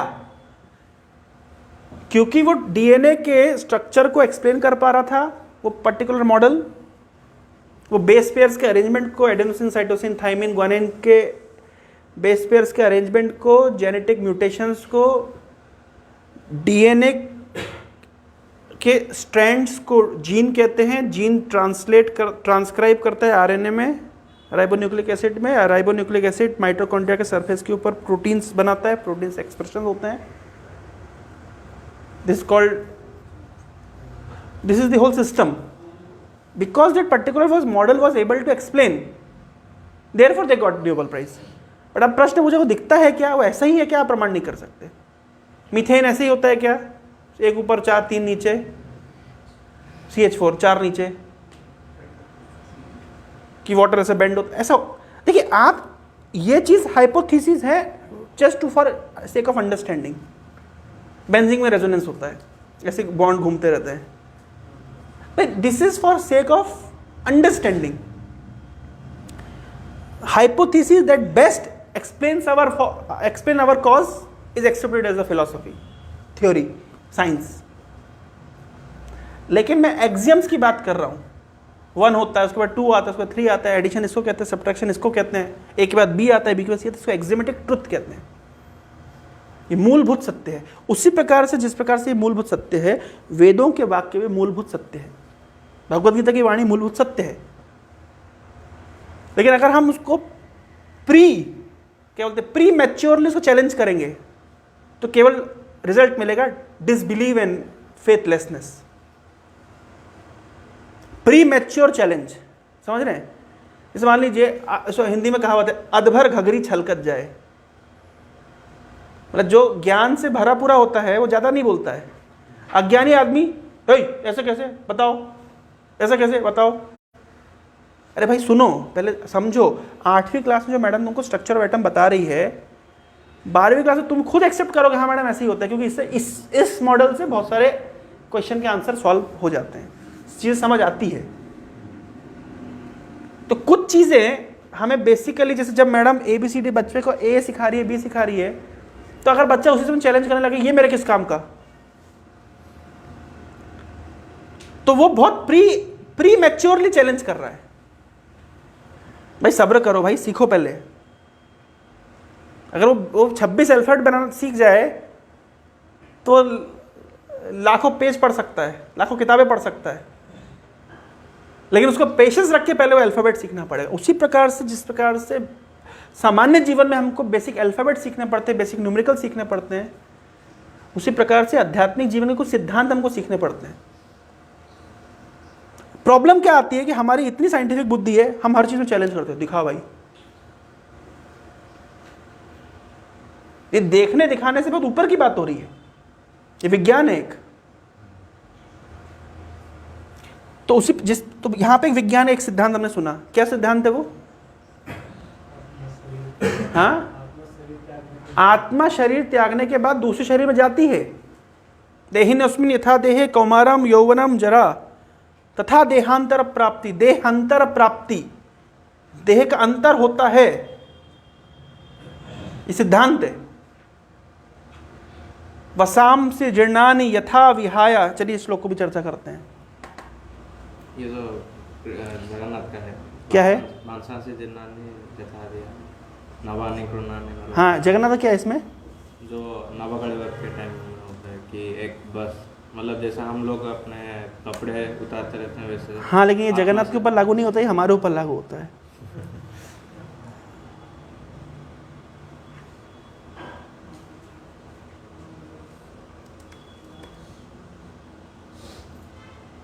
कभी भी जब भगवद गीता सर्च करें आप इंटरनेट पे, उसके आगे वेदा बेस डाल लें या इस्कॉन वर्ड लिख लें, तो आपको प्रॉपर ट्रांसलेशन मिल जाएगा। मेरे साथ साथ बोलिएगा। वसांसी जीर्णानि यथा विहाय नवानि गृह्णाति नरो पराणि तथा शरीराणि विहाय जीर्णानि अन्यानि संयाति नवानि देहि वसांसि जीर्णानि यथा विहाय नवानि गृह्णाति नरो अपराणि तथा शरीराणि विहाय जीर्णानि अन्यानि संयाति नवानि देहि। वसांसि जीर्णानि, वसांसि मतलब कपड़ा, जीर्णानि जब पुराना हो जाता है, जिस प्रकार जब पुराना कपड़ा पुराना हो जाता है, हम क्या करते हैं? पुराने कपड़े को छोड़ करके नया कपड़ा धारण करते हैं। उसी प्रकार से आत्मा क्या करती है? जब शरीर यूजलेस हो जाता है तो पुराना शरीर छोड़ करके नया शरीर धारण करती है। ये क्या है? अगेन एक साइंस, एक सिद्धांत है। Spiritual knowledge means knowledge of spirit soul, आत्मा का ज्ञान, आत्मा का विज्ञान। ये आत्मा के विज्ञान की चर्चा हो रही है। ये शरीर का विज्ञान हम जानते हैं, बायोलॉजी। आत्मा का विज्ञान कि जब शरीर पुराना होता है तो आत्मा नया शरीर धारण करती है। और एनालॉजी क्या दी गई है? जैसे कपड़े की। ये कृष्ण क्यों अर्जुन को बता रहे जानते हैं? अर्जुन ने भगवद गीता फर्स्ट चैप्टर में कई रीजंस दिए why I will not fight, मैं क्यों नहीं लड़ूंगा। तो उनमें से एक रीजन दिया अर्जुन ने कि मैं अपने पितामह भीष्म को कैसे मार सकता हूं, या मैं अपने गुरु द्रोणाचार्य को कैसे मार सकता हूं, या मैं अपने सगे संबंधी अपने भाइयों को कैसे मार सकता हूं। तब कृष्ण अर्जुन को आंसर दे रहे हैं कि देख भाई, तुम्हारे भीष्म पितामह का शरीर कैसा हो गया है, बूढ़ा हो गया है, मरना तो उनको वैसे भी है। अच्छा, अगर तुम मार भी दोगे तो क्या होगा फिर, वो तो मरेंगे नहीं, तो वो नहीं उन्हें नया शरीर मिलेगा। तो जब नया शरीर मिलेगा तो ये खुशी की बात है कि दुख की बात है? हाँ, अच्छी बात है ना। लास्ट ईयर हमारे ग्रैंडफादर एक्सपायर किए, उनकी एज थी 80, उनका 80th बर्थडे था। तो मैंने कहा दादाजी अपना भजन थोड़ा बढ़ाइए, समय आ गया है। और 7 days आफ्टर 7 days ही लेफ्ट हिज बॉडी। ये दीपावली से, बहुला अष्टमी और दीपावली 8 दिन पहले की बात है। घर में किसी की मृत्यु होती है तो उसको बहुत अशुभ माना जाता है ना, लेकिन विद इन वैष्णव कम्युनिटी भक्तों के बीच में तो अशुभ नहीं मानते। भक्त लोग कभी किसी भी परिस्थिति को अशुभ नहीं मानते, चाहे वो मृत्यु हो, चाहे कोई लॉस हो, कुछ भी नहीं, अशुभ कुछ भी नहीं, क्योंकि everything is controlled by Krishna. जब सब भगवान नियंत्रित कर रहे हैं तो अशुभ कैसे हो सकता है।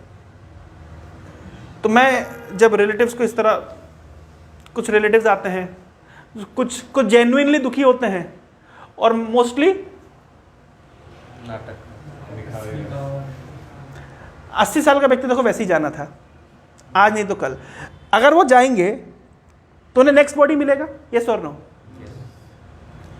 तो ये जो बॉडी चिथड़े हो गए, इसके पुराना हो गया, 80 साल पुराना शरीर, न इसमें व्यक्ति ठीक से देख सकता है, न इसमें ठीक से व्यक्ति बोल सकता है, न इसमें खा सकता है, न चल सकता है। जो भी करता है तो काफी डिफिकल्टी के साथ करता है। तो अब ये शरीर अगर चला गया और नेक्स्ट बॉडी मिला तो इसमें लॉस है या प्रॉफिट है? प्रॉफिट है। वो भी तब जब व्यक्ति भगवत चेतना में शरीर त्याग किया। यम यम वापि स्मरणम भावम। सर मिलेगा ऐसा कौन सी गारंटी? सर यही तो सीख रहे हैं हम। अब एक श्लोक लेट आए, हम नेक्स्ट पिछले श्लोक में चर्चा किए थे कि जैसा हमारा शरीर त्यागते समय चेतना होती है, वैसे ही मन बुद्धि अहंकार हमको उस प्रकार के शरीर में लेके जाता है। सर एक धारणा हो सकता है, हाँ, ये धारणा हो सकता है मरने के बाद फिर से हम जन्म लेंगे। सर ये गीता बोल रही है, मैं नहीं बोल रहा हूँ।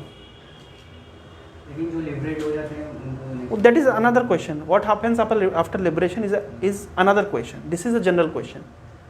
व्हाट हैपेंस विद जनरली क्या होता है, लिबरेट होने के बाद क्या होता है, वो एक अलग ही लेवल ऑफ डिस्कशन है। हम अभी चर्चा कर रहे हैं कि generally somebody will leave his body, what will happen next। ये धारणा नहीं है, ये कृष्ण के शब्द हैं, ये भगवद गीता की वाणी है।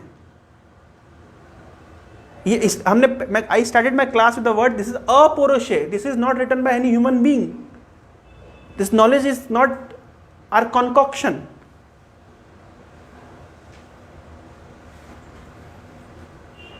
समझ रहे हैं, ये स्पेकुलेशन नहीं है, ये साइंस है।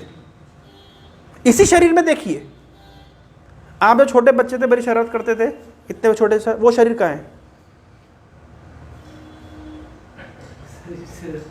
According to medical science, within 7 years, each and every cell of your body gets changed।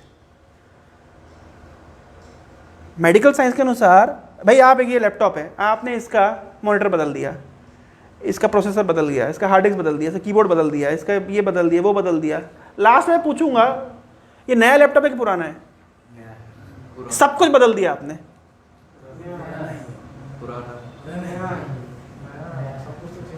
सब कुछ चेंज हो गया, सब कुछ चेंज हो गया। Time is the main factor. हाँ, time is the main factor. Time changes from one to another. Time क्या? क्वेश्चन का आंसर दीजिए भाई। आपका शरीर जो छोटा बच्चे का शरीर था, अब वो शरीर नहीं है। अब बोलो है, दिखाओ कहाँ है? सर मेरा 1992 में सपोज बात हुआ था, उसके बाद उसके 24 आवर के बाद जब टाइम चेंज होता है, उसके बाद तो सब कुछ चेंज होता है ना। तो वही तो मैं कह रहा हूँ, पर you are the same person कि आप भी चेंज हो गए? जो माँ की कोख से निकला था वो अलग है और आप अलग हो कि सेम हो? पहले बताओ, आप पहले बताओ। थॉट प्रोसेस को मारो गोली, मैं तो कह रहा हूं चेंज हो रहा है।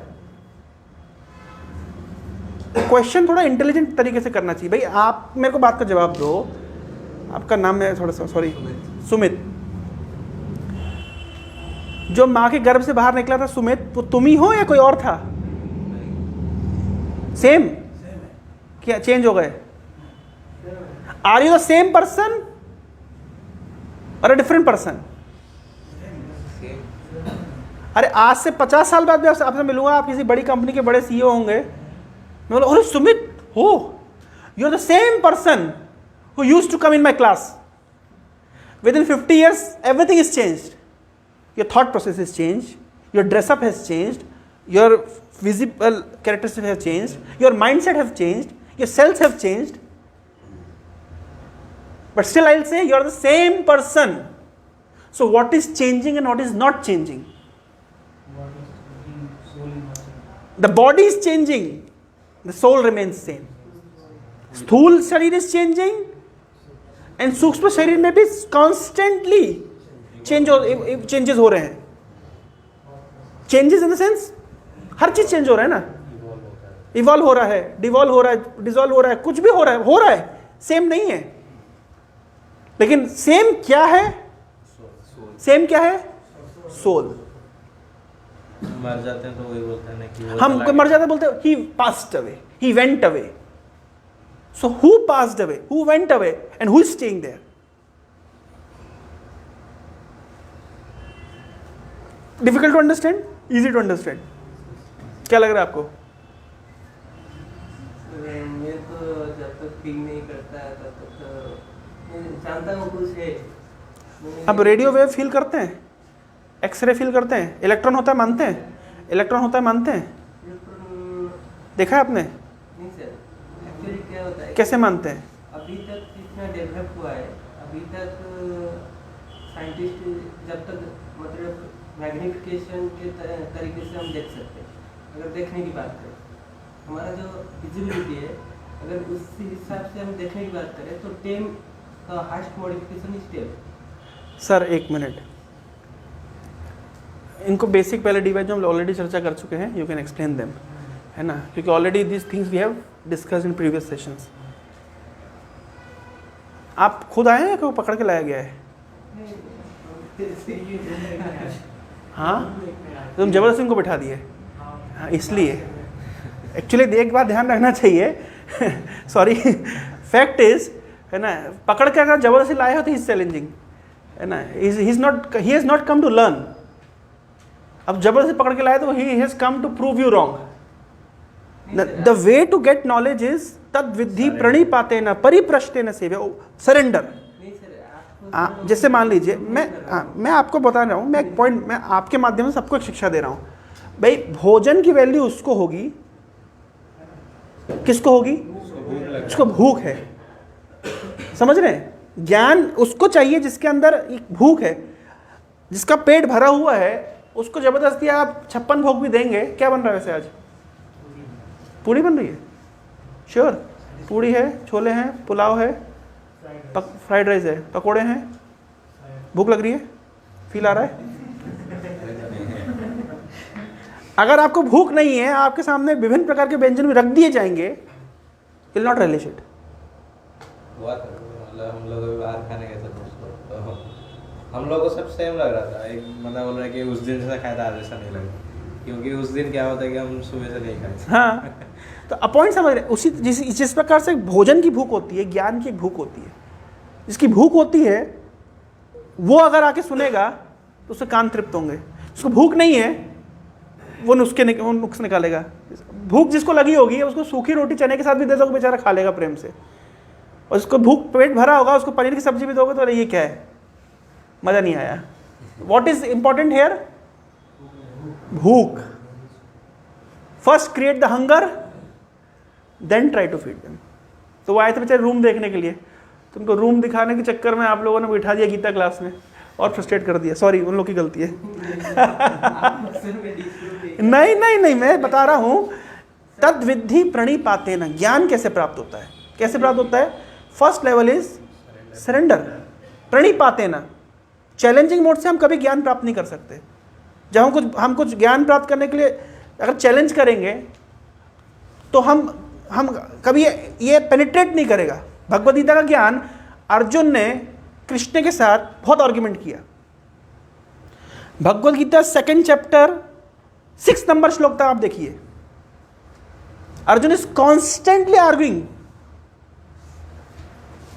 कृष्ण का युद्ध करो भाई। अर्जुन कह रहे ऐसे युद्ध कैसे कर लूं, इनको ऐसे मार लूं, ये क्यों करूं, वो क्यों करूं, क्या होगा ऐसा, अपने प्रिय लोगों को कैसे मार सकता हूं। अर्जुन का ये चैलेंज है। वो मर जाएंगे तो मुझे पाप लगेगा। अरे अपने रिश्तेदारों को मार करके भीख मांग के खाना अच्छा है। यार तुम समझो कृष्ण कौन है और अर्जुन कौन है। लेकिन अर्जुन अभी कृष्ण को क्या कर रहा है, चैलेंज कर रहा है। दूसरे अध्याय के 7वें नंबर श्लोक में अर्जुन कृष्ण को कह रहे हैं कि ये मेरा आर्ग्यूमेंट भी मेरे काम नहीं आ रहा है। जैसे आप समझ रहे हैं, जैसे ये जो यूपीएससी ऑफिसर की मैंने आपको वीडियो दिखाई, ये जब गीता क्लास में इसको किसी ने बुलाया होगा इस्कॉन वालों ने, तो ऐसे आर्ग्यूमेंट किया होगा। मैं कैसे मानूं, हमारी हिस्ट्री किताब में तो ऐसा नहीं लिखा। कृष्ण आए थे, क्या प्रूफ है, गीता सही है, क्या प्रूफ है, वो ऐसे आर्ग्यूमेंट किया होगा। अब समझ रहे हैं पॉइंट, क्या समझ रहे हैं मैं क्या बोलना चाह रहा हूं। मैं आपके क्वेश्चंस में बाद में हम विल डिस्कस। मैं आपको ये नहीं कर रहा हूं, मैं कह रहा हूं दिस इज द वे। हम ज्ञान कैसे प्राप्त करना है उसका एक तरीका होता है। जब आप क्लासरूम में जाते हैं ना, मेरे को एक अच्छे स्टूडेंट बोल रहा था, कहाँ एक स्टूडेंट मिल गया, सीईटी कॉलेज का एक स्टूडेंट मुझे बोला, बहुत अच्छा पॉइंट बोला। बोले प्रभु जी मेरे टीचर ने मुझे एक बात बताई है, बोले स्टूडेंट को बेशर्म होना चाहिए। क्या होना चाहिए, बेशर्म मतलब पूछने के लिए, सीखने के लिए, मतलब बिल्कुल उसको लज्जा नहीं करनी चाहिए, तब वो जाके ज्ञान प्राप्त कर सकता है ना। पूछ डाला तो लाइफ झिंगा लाला, सुना ना आप लोगों ने, टाटा डॉग किसका, टाटा स्काई का। अच्छा, लगा डाला तो झिंगा लाला, लगा डालो झिंगा लाला। ऐसे कुछ चीजों में कभी शर्माना नहीं चाहिए, चाणक्य पंडित कहते। जानते किस किस चीज में, देखो आप लोग बोलोगे प्रभु जी आप क्या शुरू किए थे, वो तो पॉइंट बताए नहीं, घुमा फिरा करके क्लास कर दी। चलिए हैं, ये मेरा एक्चुअली काइंड ऑफ, अगर आप लोग मुझे पहले टॉपिक देते थे तो मैं प्लान करके आता था। एनीवे, चाणक्य पंडित बताते हैं कि किस चीज में शर्माना नहीं चाहिए। धन धान्य प्रयोगेषु, मानो सूरज तुम्हारा पैसा इस सोवन ने 100 रुपये ले लिया, भाई देना जा रहा है, कुछ बाद में दे दूंगा, एक हफ्ते में दे दूंगा। उसको याद ही नहीं आ रहा कि मुझे लौटाना है, उसको तो याद नहीं आ रहा, वो मजे में है। जिसको याद है बेचारा, वो जितनी बार सोमन को देखेगा, मेरा पैसा लिया था, मेरा पैसा लिया था। अच्छा बोल भी नहीं सकता, बोल भी नहीं सकता भाई, फ्रेंड है, अगर बोल दिया ना है खराब हो जाएगा, रिलेशनशिप खराब होएगा। और मतलब ऐसे मतलब ना थूका जा रहा है ना निकला जा रहा है, ये वाली हालत है ना, जो कहा जाए ना सहा जाए। तो धन धान प्रयोगेषु, पैसा किसी को दिया भाई मांग लो, इसमें कोई शर्म नहीं करनी चाहिए। धन धान प्रयोगेषु और विद्या संग्रहणेषु, और सीखने के लिए, ज्ञान प्राप्त करने के लिए, आहारे भोजन के लिए, और व्यवहारे चा, व्यवहार में, तक्ता लज्जा सुखी भवेत। जो इन चीजों में लज्जा त्याग देता है वही सुखी है। तो इन चीजों में लज्जा त्याग देनी चाहिए। किसकी चीज में, धन मांगना भाई अपना मॉनेटरी ट्रांजैक्शंस में। कॉलेज वाले देखो कितने बेशरम होते हैं, एग्जाम फीस नहीं भरी, लेटर आपका वो क्या एडमिट कार्ड ही नहीं आएगा, ले बेटा, महाबेशरम, मतलब महाबेशरम है। और विषय तुम्हारे आईटीआर वाले सारे नहीं है महाबेशरम, एडमिट कार्ड नहीं देते यार। मतलब कौन ऐसा करता है, मतलब इसको कहते हैं नीचपना। तो करते कि नहीं करते है, तो क्या करोगे आप, महाबेशरम होते हैं। आज हमारी कार पिछले 1 साल में पहली बार कहीं पे रुक गई, स्टार्ट ही नहीं हो रही, तो बुलाया वो मैकेनिक को, और किया उसने, बैटरी में थोड़ा पानी डाला और बोला 1200 रुपये। मेरा दिमाग खराब हो गया, नालायक, मजबूरी का फायदा उठा रहे। IIT से हमको जाना था मेन टाउन की ओर, मुश्किल से 2 किलोमीटर, और 150 रुपये लेंगे। कहते हैं मजबूरी का फायदा उठाना। वैसे कॉलेज वाले भी बच्चों की मजबूरी का फायदा उठाते हैं, नहीं तो करेगा नहीं एडमिट कार्ड लोग पेमेंट करना ही पड़ेगा। करना ही पड़ेगा। तो धन धान प्रयोग, उनको चाणक्य नीति पता है, ये चाणक्य की नीति है। नीति शास्त्र एक पर्टिकुलर कैटेगरी ऑफ शास्त्र होता है जो जीवन कैसे जीना है उसकी शिक्षा देता है।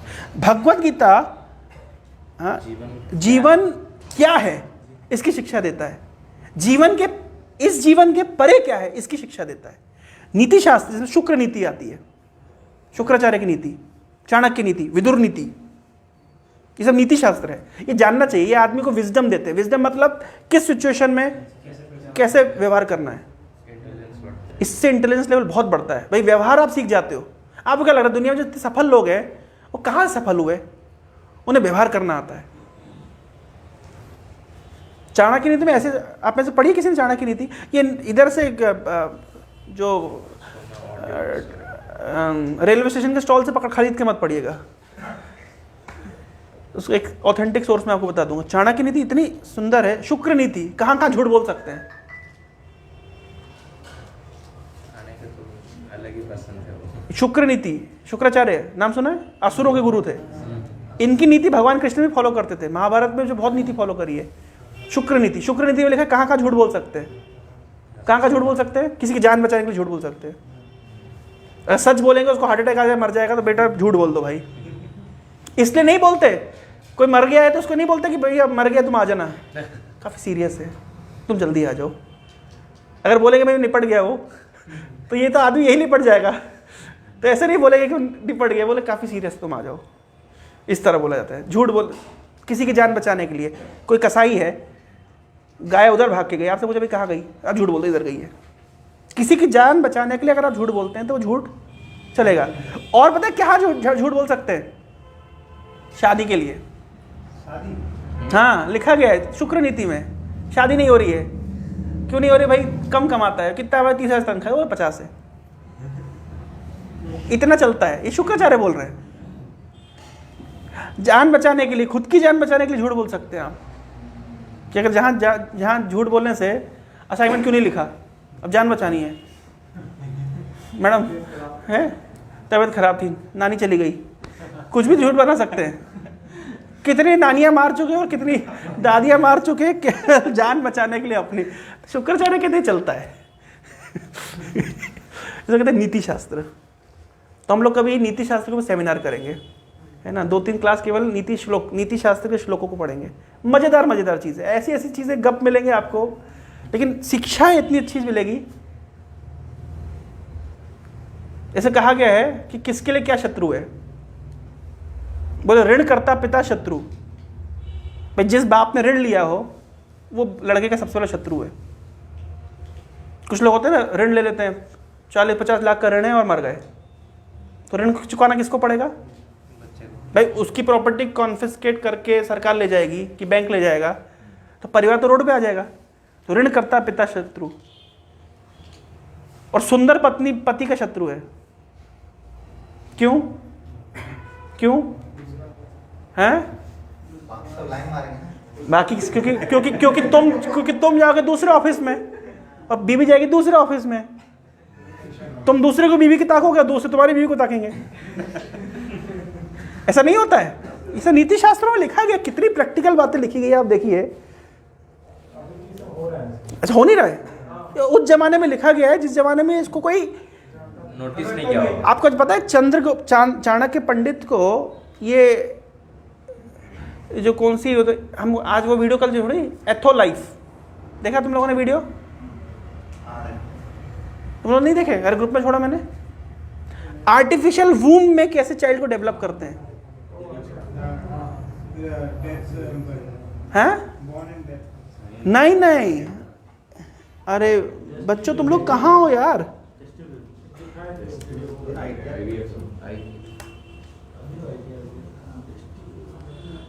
ये चाणक्य पंडित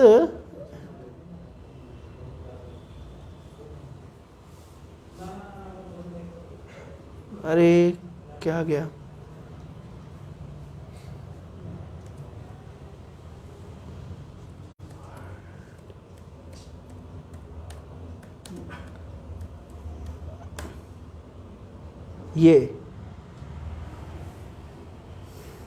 ये टेक्निक चाणक्य पंडित को पता थी।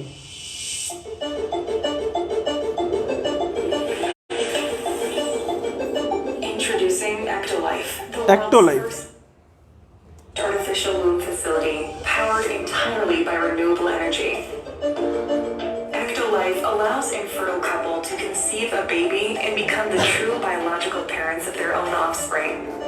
It's a perfect solution for women who had their uterus surgically removed due to cancer or other complications. With Ectolife, premature births and C-sections will be a thing of the past. Ectolife is designed to help countries that are suffering from severe population decline, including Japan, Bulgaria, South Korea, and many others. The facility features 75 highly equipped labs. Each state-of-the-art lab can accommodate up to 400 growth pods or artificial wombs. Every pod is designed to replicate the exact conditions that exist inside the mother's uterus. A single building can incubate up to 30,000 lab-grown babies per year. Ectolife allows your baby to develop in an infection-free environment. The pods are made of materials that prevent germs from sticking to their surfaces.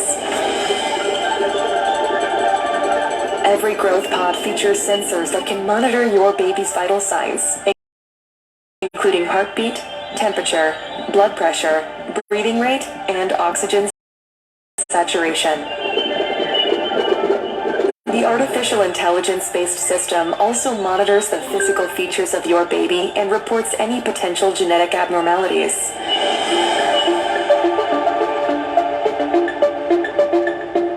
The pods are equipped with a screen that displays real-time data on the developmental progress of your baby. These data are sent directly to your phone so you can track your baby's health from the comfort of your zone. The app also provides you with a high-resolution live view of your baby's development.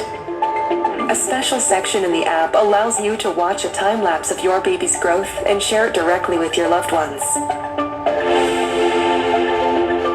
Because babies can recognize language and learn new words while still in the womb, Ectolife growth pods feature internal speakers that play a wide range of words and music to your baby. अब गाना भी गा सकते हो Through the app, you can choose the playlist that हैं? your baby Abhimanyu की mummy की तरह उसको आप चक्रव्यूह में घुसना सिखा दीजिए। गीत गा सकते हैं आप। बचपन में बच्चों को भागवतम सिखा सकते हैं। नहीं, गीता सिखा सकते हैं। लेकिन लोग सिखाएंगे हिप हॉप। अच्छा, ये जो टेक्नोलॉजी है ये चाणक्य पंडित को आती थी। बोले कैसे? बिंदुसार का नाम सुना है? कौन है बिंदुसार? चंद्रगुप्त पुत्र, चंद्रगुप्त मौर्य के पुत्र, अशोका के पिता। इनका जन्म कैसे हो जानते हैं?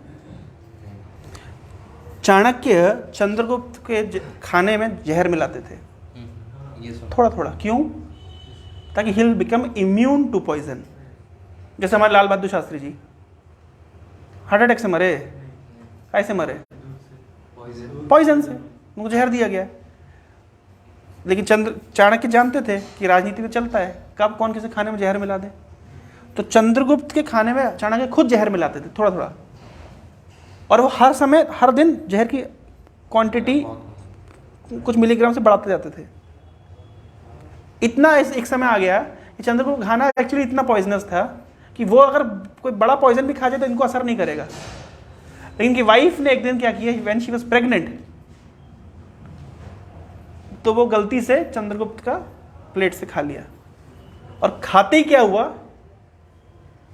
उनको पॉइजन असर कर गया।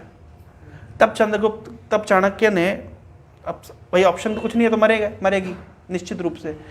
वो तो मरेगी और बच्चा भी मरेगा, और बच्चा मतलब चंद्रगुप्त का है, तो वंश भी इंपॉर्टेंट है और लीनेज भी इंपॉर्टेंट है। मतलब जो क्वालिटी चंद्रगुप्त की है तो वो उसके अंदर है। पहले ऐसे हो ना कि मतलब बच्चा पैदा करने के लिए एक साइंस होता है ताकि बेस्ट प्रोजेनी आए।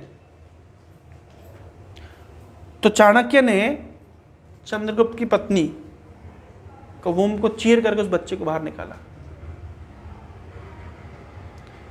ये बच्चा प्रीमेच्योरली बॉर्न था।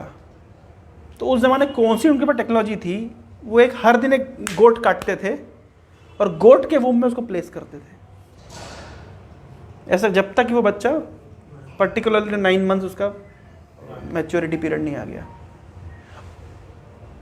और क्योंकि उस बच्चे के बॉडी में कुछ कुछ मतलब पॉइजन के ड्रॉपलेट्स थे। हरे कृष्ण। हाँ, इसीलिए बिंदुसार इसका नाम हो गया बिंदुसार। यही बिंदुसार आगे चल के अशोक के पिता हुए और इम्पोर्टेंट चंद्रगुप्त मतलब मौर्य वंश के one of the important Kings हुए। तो इससे क्या समझ आ रहा है कितनी डेवलप टेक्नोलॉजी रही होगी ना चाणक्य के पास। तो जो लिखते होंगे नीति शास्त्र। अच्छा, एक लास्ट क्वेश्चन, चाणक्य नीति है यहाँ पे हमारे पास हमारी लाइब्रेरी में? चाणक्य वैष्णव थे या भगवान शिव के भक्त थे? जब भी आप चाणक्य का फोटो देखते हैं कहीं भी तो कैसे दिखाया जाता है? शिखा तो होती है और ऐसा त्रिपुण लगा होता है ना, तो ऐसा लगता है कि चाणक्य शिव जी के भक्त हैं। नहीं, चाणक्य ने अर्थशास्त्र का पहला श्लोक क्या लिखा है आप उसको भी देख लेते हैं और ख़त्म करते हैं आज की class. First shloka of Chanakya नीति। मैं नेट क्यों खोल के दिखाता हूँ ताकि सबको थोड़ा सा ट्रांसपेरेंट होए।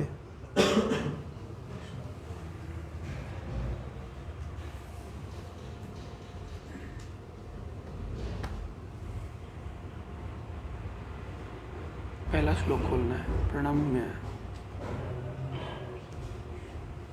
पहला श्लोक कैसे मिलेगा? ये कैसे खुलेगा? हैं? हाँ, इसी को ये नहीं। ओके, यस, ये रहा पहला श्लोक।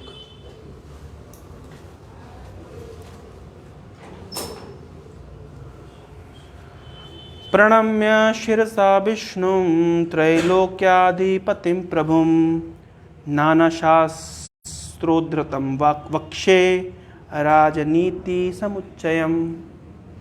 पहला श्लोक है ये चाणक्य नीति का। किसको प्रणाम कर रहा हूँ? सिर झुका करके। विष्णु। कौन है विष्णु? त्रैलोक के आधिपतिम प्रभु, जो त्रिलोक के अधिपति हैं, जो प्रभु हैं। नाना शास्त्र उद्धृतम, विभिन्न प्रकार के शास्त्रों को उद्धृत करके, वक्षे मैं कह रहा हूँ राजनीति समुच्चय, जो राजनीति के लिए महत्वपूर्ण नीतियाँ हैं। राजनीति, मैं राजनीति कह रहा हूँ, ये नीति मैं नीति शास्त्र प्रस्तुत कर रहा हूँ। किसको प्रणाम करके? मंगलाचरण क्या है इसका? प्रणम्य शिरसा विष्णु। चाणक्य पंडित, मैंने पहले बताया कभी चाणक्य की भविष्यवाणी भागवतम में हुई है? नहीं बताया? ये देख लीजिए आप लोग, श्रीमद् भागवतम वेदाबेस।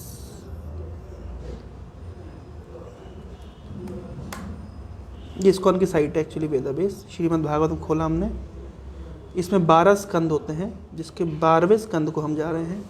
ये है canto 12, the age of deterioration. इसका पहले चैप्टर का नाम क्या है? Degraded dynasties of Kaliyuga. ये कलयुग के आने के 2500 साल, मतलब चाणक्य के आने के 2500 साल पहले की भविष्यवाणी है कि भविष्य में चाणक्य नाम का एक व्यक्ति आएगा, ऐसा लिखा गया है। देखिए इसका,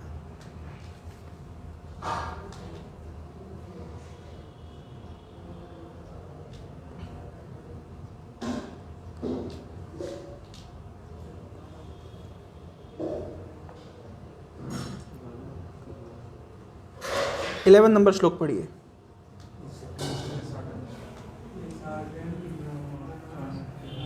A certain Brahmana will betray the trust of King Nanda. Will betray मतलब आएगा, भविष्य है ना। किंगडम जैसे ही शुरू हो रहा है टेक्स्ट में।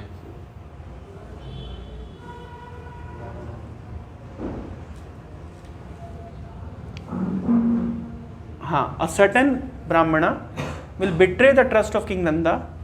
नंदा मतलब Nanda dynasty, Dhanananda, Dhanananda will betray the trust of King Nanda and his 8 sons and will destroy their dynasty. भविष्यवाणी है, भविष्यवक्ता है।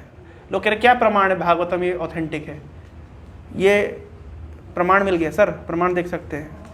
भविष्यवक्ता, शास्त्र त्रिकालज्ञ है। In their absence who will rule?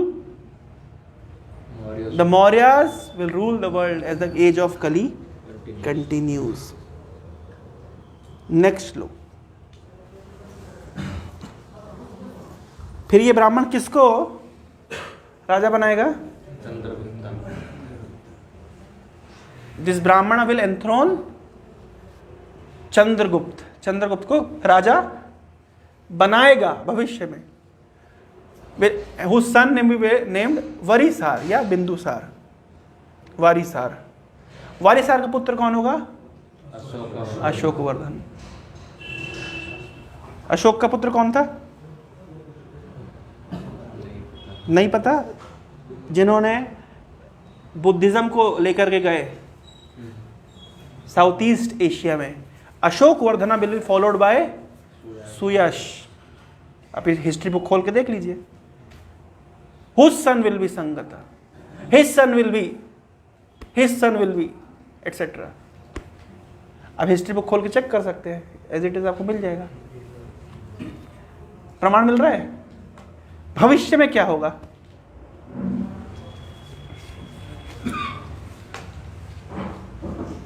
समझ आ रहा है? हुआ, इंटेलिजेंस डेवलप हो रहा है ना, कितना कुछ सीखने के लिए मिल रहा है। ये पता था हमको, हैं? पहले से लिखा हुआ है। चाणक्य के आने के पहले लिखा गया है। ये भागवतम 5000 साल पहले कही गई है। चाणक्य लगभग 2500 साल पहले आए हैं, या लगभग 2200-2300 साल पहले। तो कितना अंतर हो गया? मतलब 2700-2800 साल पहले की भविष्यवाणी है ये। इस तरह की और भविष्यवाणी भी है।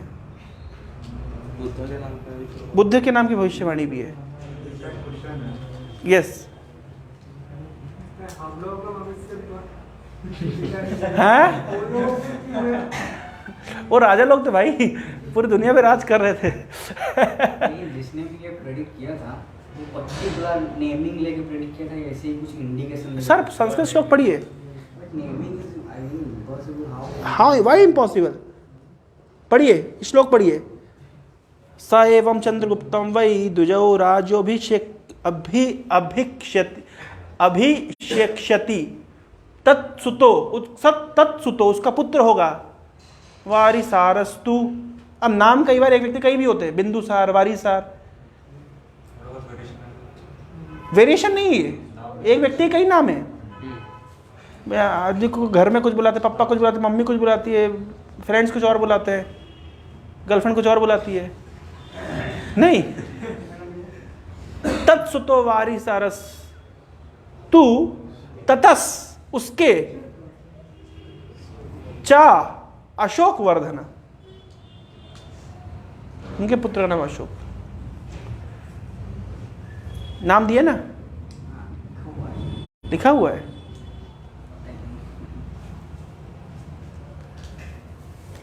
ये जैसे भागवतम पुराण में भविष्यवाणी की गई है, विष्णु पुराण में की गई है, भविष्य पुराण में की गई है।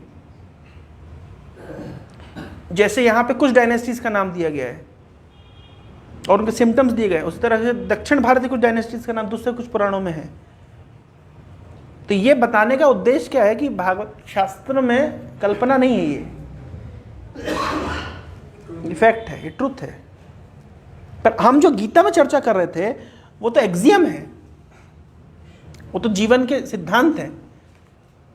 यम यम वापिस मरणम भावम, जो हमने सिद्धांत चर्चा किया कि मृत्यु के समय जैसी चेतना होती है वैसा हमको शरीर प्राप्त होता है।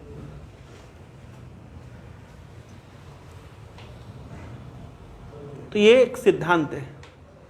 एनीवे, तो आज तो मैं कोई पर्टिकुलर टॉपिक जो मैं शुरू किया था, if there is one God why so many religion, तो मैं पिछले 4 बार से नहीं पहुंच पाया। आप लोग बोले प्रभु जी पहुंचते क्यों नहीं है, रास्ता भटक जाते हैं।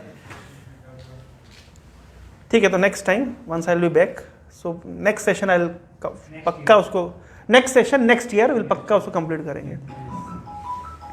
हरे कृष्णा। समय भी हो गया है, एग्ज़ाम है, तैयारी करनी है। किसी को न कोई जिज्ञासा तो वो एग्ज़ाम के बाद हैं, अगले साल। लेकिन हम लोग मायापुर जा रहे हैं, तो आप सभी का स्वागत है। कोई चलना चाहे तो एक छोटी सी वीडियो दिखा के प्रसाद की तैयारी करिए। एक मायापुर का हम वीडियो देखते हैं। इसका खोल ऐसे पासवर्ड की ज़रूरत पड़ेगी। ये राहुल, इसका पासवर्ड डालो। मायापुर कैसा होता है थोड़ा सा मैं आपको एक वीडियो दिखा देता हूँ।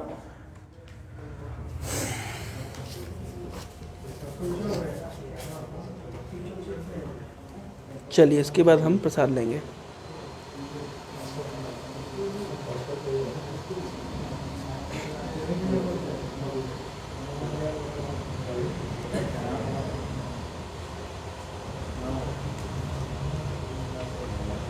तुम लोग कौन सा वीडियो अगर किसी को दिखाना तो कौन सा वीडियो बेस्ट है?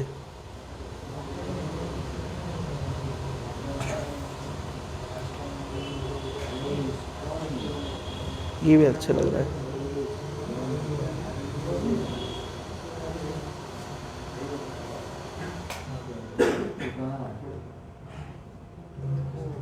ये टूरिज्म वाले बना रहे हो, अच्छे ही बना रहे हो।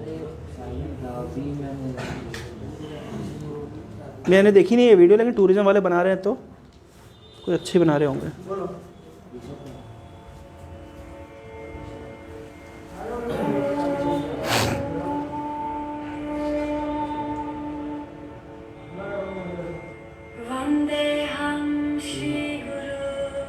Mayapur, a city on the banks of the river Ganges, where it meets the Churungi River near Navadvip in West Bengal.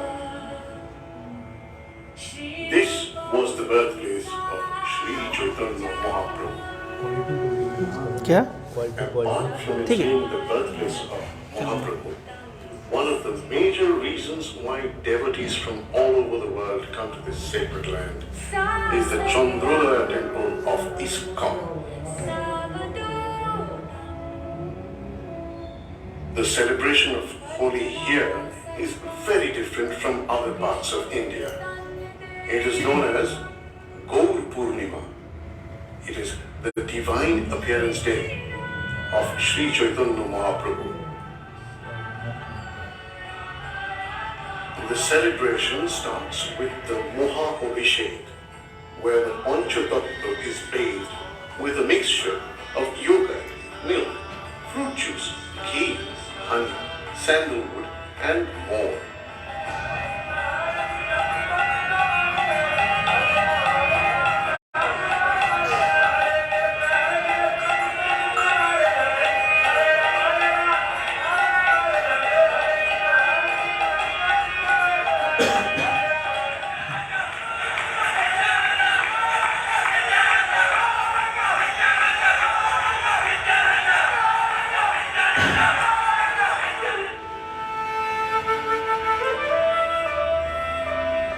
During this time, hundreds of thousands of devotees from all over the world visit Navadvip.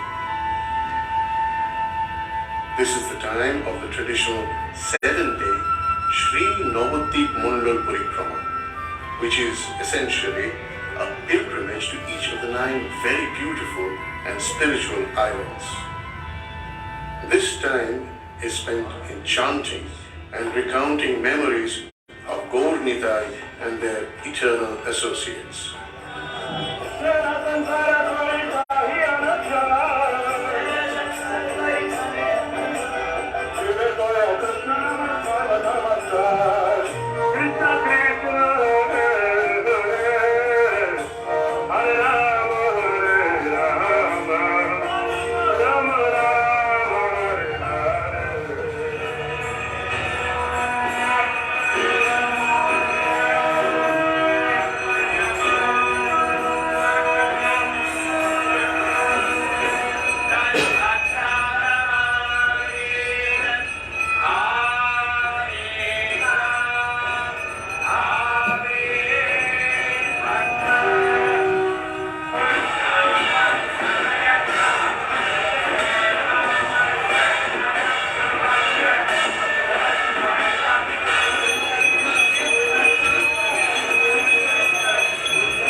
ऐसा गुरुवायूर अपन में होता है, तो ऐसा उछाल करते हैं।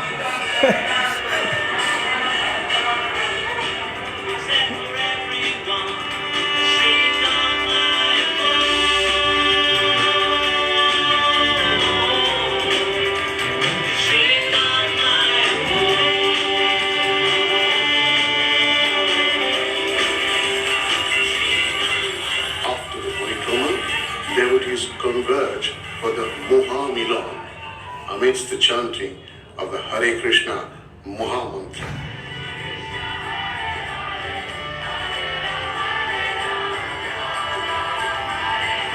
The festival ends on the day of Purnima or full moon, when devotees from all over the world celebrate the divine appearance of Sri Chaitanya Mahaprabhu. The trance-like ambience of Mayapur then reverberates with the intense chanting of Hare Krishna, bringing to an end the month-long celebration of Sri Gaur Purnima in Mayapur.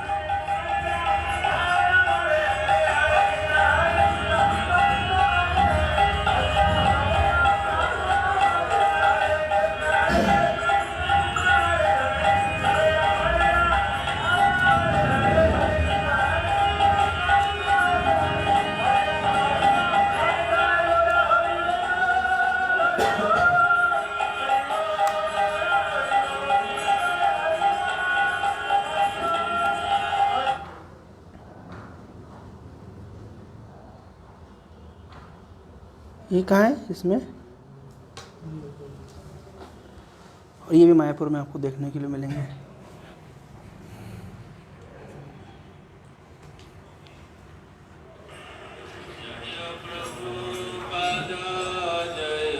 इस तरह से बड़े बड़े विग्रह आपको